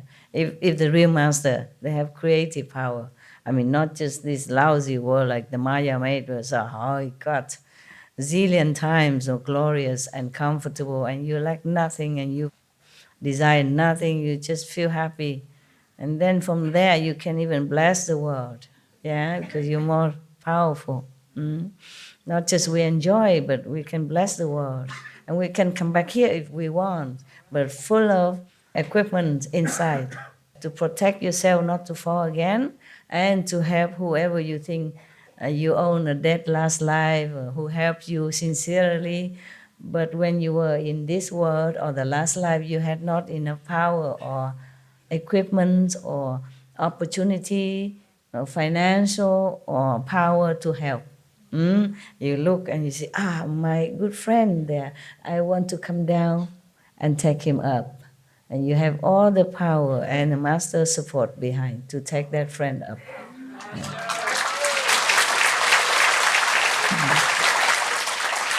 That's a good thing. That's a good thing about it. You don't have to come down to be a master or anything, but you come down with power to help whoever you think it was good for you. You have enough power to do that. Yeah, you don't have to be well known or famous, preacher, nothing. You just quietly go and help whom you wanted to help, and that's very beautiful. Yeah, without so much ado, like being a master and people who look at you, attack you, and you have to fear for your life. Without that, you just come down casually, you know. I'm just going for a trip, and then you take up whomever you like to. Okay? Good, huh? Good deal.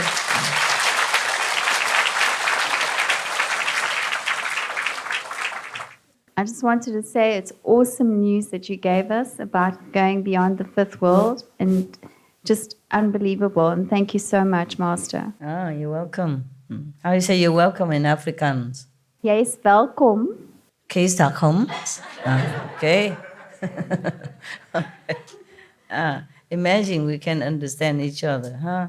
There's so many languages here, not to talk about in other countries, huh? Yeah, that's good, and we're happy with each other, yeah.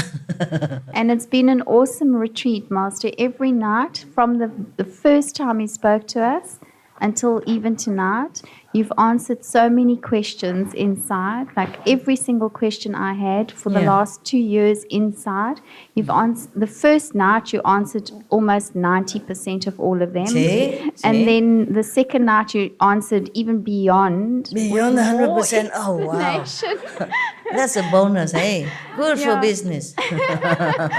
And then, Master, just being in your presence, like, I mean, every time I see you just become more and more and more and more powerful and loving and compassionate. Yeah?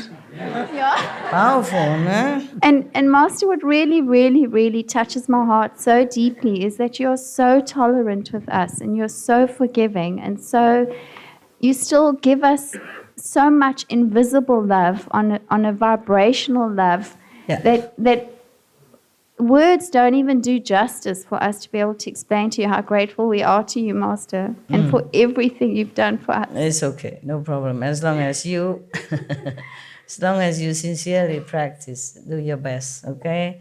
And I'll be happy, yeah. That's why you always come, because you can't find any happiness with your boyfriend. Always come here. Yeah. Master, you are my one true love. Oh, yeah. Oh, yeah. Yeah, but if another boyfriend would be better, right? Have master, but boyfriend would be better, right? It's no good all that boyfriend business, okay? You stay alone and you will see how happy if you last longer. Yeah. Longer than 2 years, then you feel happier. If you're busy, doing something at least for yourself or something also meaningful, then you will not even think of even the most handsome man coming in front of you, you don't even see it. Yeah. You don't feel anything. Even if you do, you would know it's just a fleeting kind of chemical reaction. Yes. Habits, you know. But you must keep yourself in good company and work, okay? Yes, Master. I will. Because if you stay alone, you feel lonely, and then you just want a company. Not really a boyfriend. You just want somebody to be around, talking to, or helping you do some nailing. I do all my nailing myself. Yeah, just now even. I have to fix my place. I have to hang curtain to keep it warmer, and nail something to secure my door, stuff like that, The door of the stage, the door of the floor, you know. Not my door. I don't have any door. It's just if you go to the roof, there are some doors, you know. Door from the second or other floor, I have to secure it. I did it all myself. Busy yourself. Make yourself just like handyman even, busy yourself. Or read books, read important spiritual books. Yes, Master. And go outside, volunteer with some, but that's also dangerous because for other men, I mean, not for you, but for the fleeting kind of boyfriend. Energy spent on physical pleasure is very precious. It depletes you, truly. You must save it as much as you can so that you can go further, because you have only so much energy and fuel. If you dispense it all on the way, then of course you will delay your journey or stay in one low level. Yes, Master. Yeah, that's why even St. Peter say best is to stay single. But really, if you cannot, then get married. Get married, yeah. I don't mean you get married. I mean, St. Peter say that to other people, to his disciple followers, Most master, they married before they became master, And after they even married, they understand. that physical contact, pleasure are not helpful to your spiritual elevation. Definitely not. It's not a joke. It's not that like I'm wagging finger at you like I'm better than you, nothing. This is just a fact like that. Okay? So cool down, chill out, meditate, do good. Do some volunteer job with our group. Yeah, do something good with your precious life, okay, and time. Thank you, Master. Just cut off this kind of boyfriend stuff in your mind. Just determine that you don't want it. Then it will not happen. But if you always are lingering and thinking, oh, who is the next, and keep looking, of course you will find one. Yeah, and then you waste your time in tears, in quarrel, or in adjusting and in dispensing energy. There's nothing really good about that, truly like that, okay? Not that I forbid you or anything, but anyone who really wants to go high must downsize his physical contact with the other sex. Understand that? The energy you spend in sexual activities is really harmful to you. Not just the body, but spiritual, emotion, mental, psychological, psychic as well. Psychic, everything. You're just spending and spending and spending. Your energy just wasting, flowing out, instead of conserving. Yeah? I teach you to do Kuan Yin because you return it inward also. Not just because hearing the higher dimension, the word of God, but also return back to your energy, okay? Through the Kuan Yin activity, yeah? That's why most people, when they meditate, they put their legs together and the palm together somewhere, okay? Yes. Even in a magic school, yeah, they also tell you that if you talk to somebody, you better cross your legs together. Maybe you cannot do the lotus because it's too obvious when you deal with the business, but at least you cross it together under there. And then make sure your hand also not too out open. Because in case that person has bad energy, it will just flow into you. And you are dispensing by leaving yourself open and vulnerable. Right? Your legs open, your arms open, and then you talk as well, and your ear open to listen. Your eyes have to look at that person. The more close, the better. Even in magic school, they teach you that. So this physical contact with other gender, opposite gender, is really an outflow of a lot of energy. You concentrate your all on that act, yeah, or you will feel frustrated or not satisfied. And when you concentrate your all on that, then you are just here. You're just in that act. You're just in the physical dimension. At least for that moment or that time you spend with your physical partner, you leave heaven. You left your true self. You forget higher dimension. And we don't have a lot of time.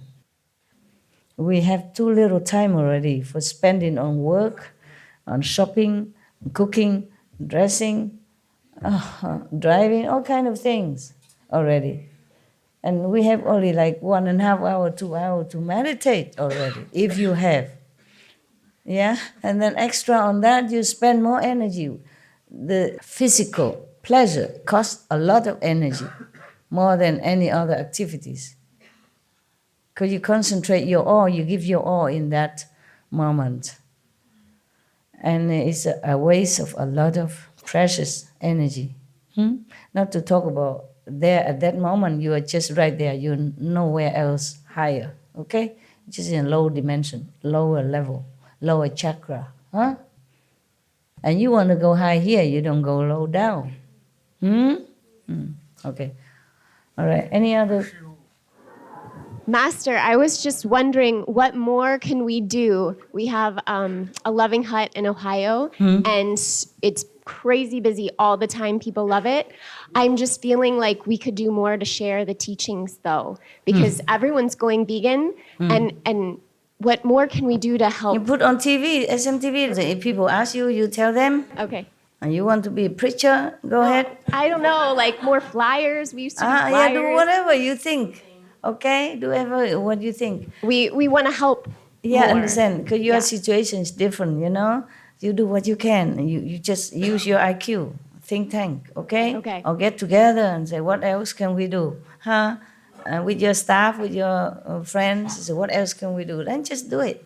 It depends also on your finance, your capability, or where you live, whether or not it's easier to talk to people or whatever you do. Sometimes they just organize a talk, but only on TV. Some people just put master video there, everybody watch, and then you explain this and that, and by the way, you talk to them. Whatever you can do, okay? Yes, thank you. Anyone else? En la serie de SMTV de las antiguas predicciones de la era dorada. In the series of SMTV of the Golden Era. Sí.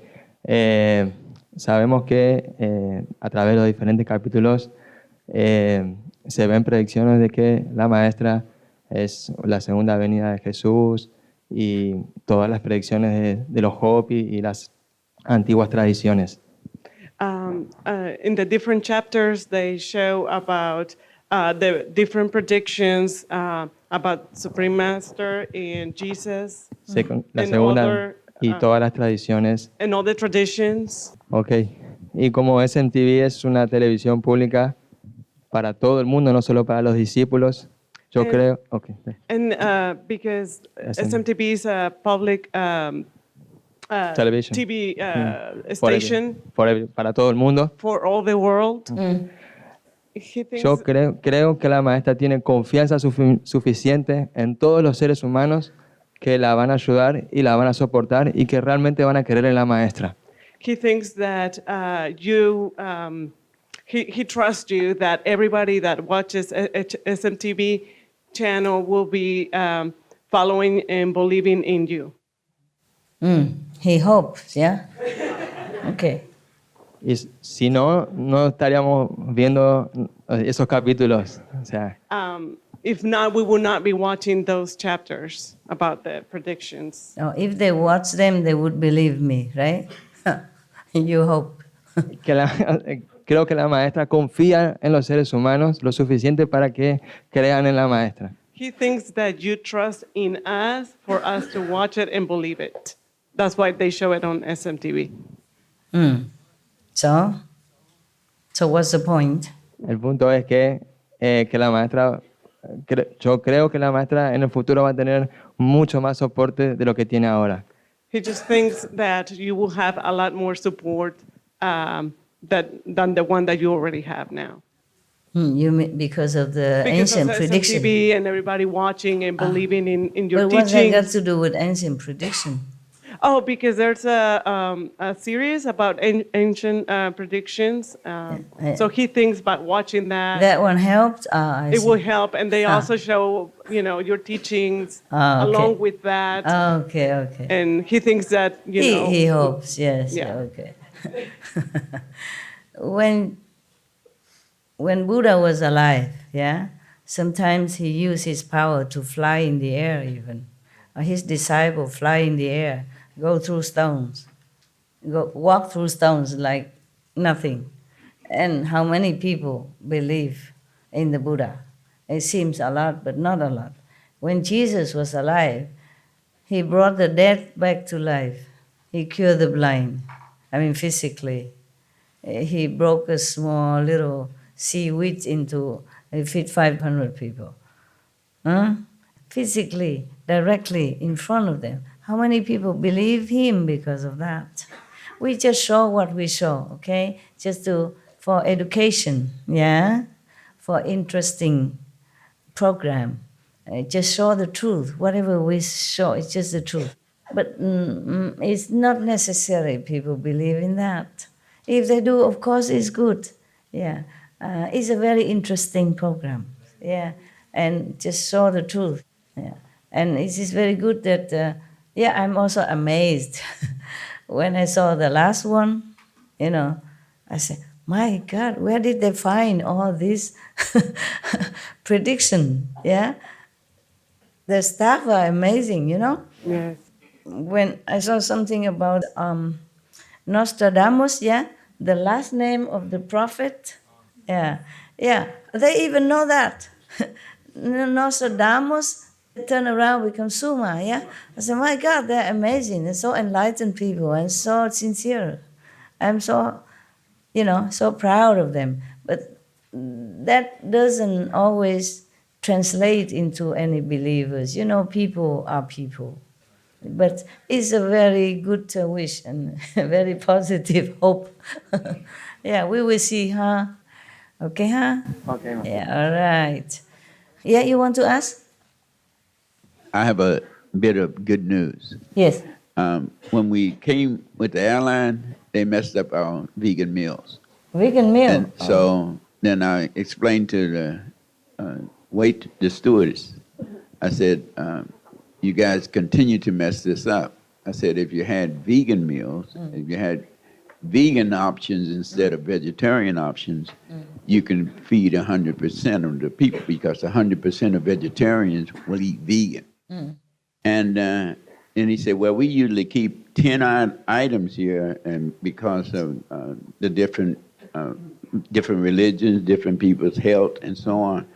I said, if you had a organic plant-based diet, then you can feed many of the people. For example, it's kosher by default.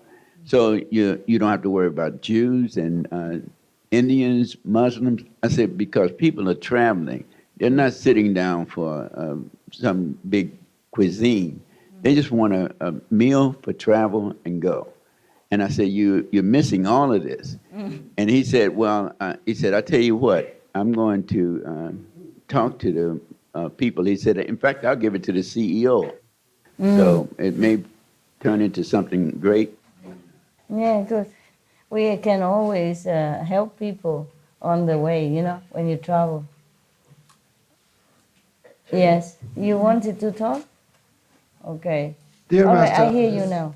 Yeah. I just would like to convey Iranian fellow initiates' message to you because they can't come to Taiwan. So they asked me to convey and tell you that they love you, they long you, and they wish you utmost health, protection, happiness, and success forever and ever. Please, same to them, okay? Thank you, Master. God bless you. Please convey my I pure will. love. All my heart. Okay. Thank you. Very happy. There's no cakes and candy, nothing here? Oh, yeah, some. Can you send to them at all? I will. I will. It's just a little, my love. I don't know what else.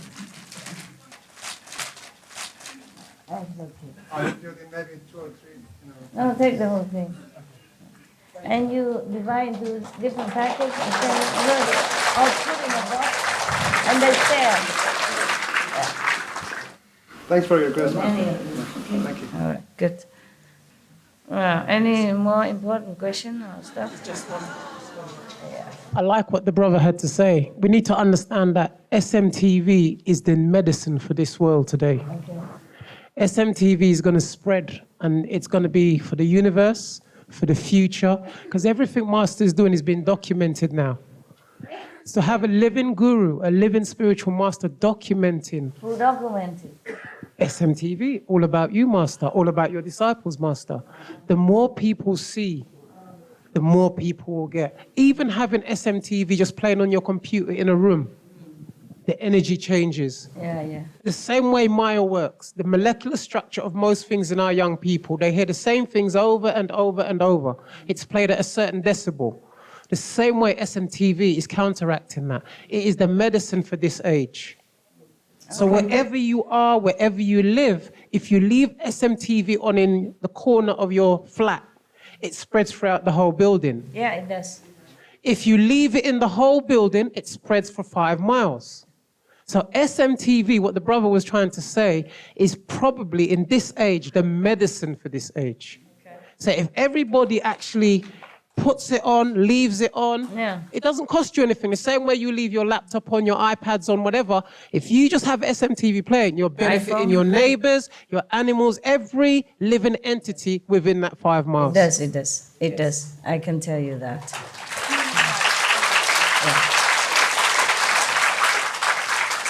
That's why Maya tried to even disrupt me in one of those first days of my first retreat ever seen in Taiwan, you know.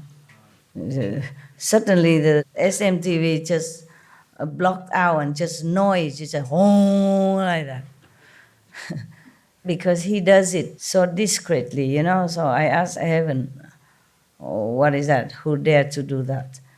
He say Maya. I say, why does he do that? And they said, because you and the SMTV form the ring of protection everywhere. He tried to scare you out of it, you know. I leave very low volume because I meditate, you know, I just leave it on low volume. And then they make it like big, I mean, in the whole room, you know, is reverberated with like a big loudspeaker everywhere in the room, just like that. And then I asked Maya himself, what are you doing? And the entity said to me, television noisy, too noisy for you. I stopped the television. Understand? Heaven say no, he want to stop the energy, break the protection ring. Of course I knew that also, but sometimes the Maya is very tricky, you know. He does things, but he hides his hand. Maybe you're thinking he's in trouble with your TV. He's not. Just like he make a little bird, you know, make a trumpeting like an elephant, just to disturb me. TV is too noisy for you. Even call me master and all that, as if he's some very good being or angel or something. TV is too noisy for master. Sometimes he can disguise, make himself look like he's concerned about me. I know the trick. Tell him lie and all that, you know. I say, I have no respect for you. You're just too much, you know, below the dignity even for Maya. Okay, but sometimes he cannot hide. If I tell him, ask him directly, he has to admit it. Yeah. First he say he's an angel, he's a whatever, you know. I say, tell me the truth. And then he has to tell me, it's Maya. Because he knows I can find out, you know. Are you guys okay? All right. I don't really want to leave you also because you came here only 1 week, you know, and you're leaving already, you know, tomorrow, right? Some of you. Yeah. Okay. Do you have many Indians, brother, around you? I do. Or just your... These are precious for your family and Indian initiates in your area or send back to India. Just my love. Thank you. It's not much really. All right? Thank you. Nah, don't be jealous. Be happy. Thank you. Love you.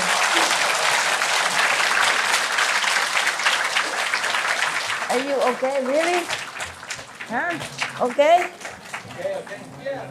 Man, I sit here on comfortable chair and I feel a little cramped. How would you? Really, you something on you. It's so wonderful to see you this week, Master. Thank you so much. I know, I'm so impressed, you know, that you can do that. I'm not sure if I can. Truly. Yeah, it's okay. It's just his usual, praising Master all the time. Make me ego. Okay, somebody help me with this? Thank you. All right. I want to see you forever. Truly like that, because you're wonderful. Yeah. I feel good with you guys. But you need to sleep a little, huh? You. Where are you going next? Just stay here, meditate? Yeah. Stay here and meditate. Oh, upstairs, meditate, yeah. Okay, stay indoor if you can, wherever, okay? I go and meditate also. Myself. Love you.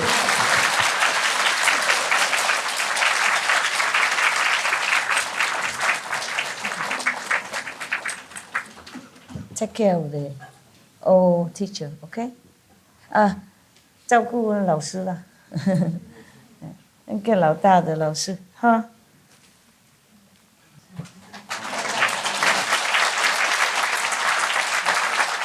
Oh, I really am impressed with you. Truly, I'm not saying that to make you happy. I don't know how you sit all day, all night like this. Even just for 1 week, you're really a creature of, I don't know, tough.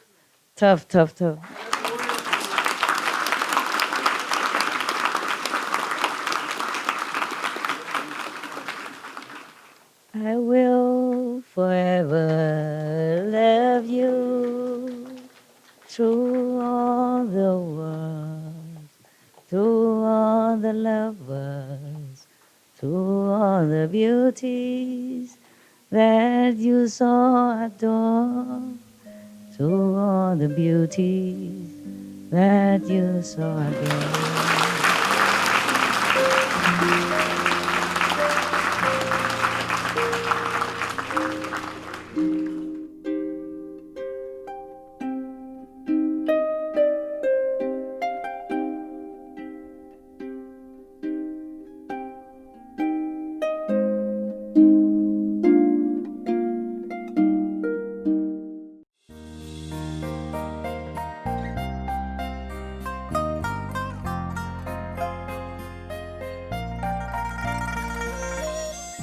"愉快的觀眾，感謝你一同收看今日的師徒之間節目《楞嚴經》受因魔境造7集之7，焦點新聞後接住播出智慧之語節目《卡里幾百論》散文詩集《先知說嚟了》和給予2集之1，請鎖定無上師電視台。收看更多正面的節目。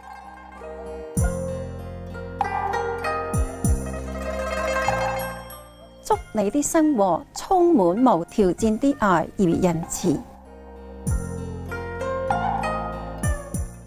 Delightful viewers, we appreciate your company for today's episode entitled The Surangama Sutra, The Demonic States of the Feeling Skandhas, continued.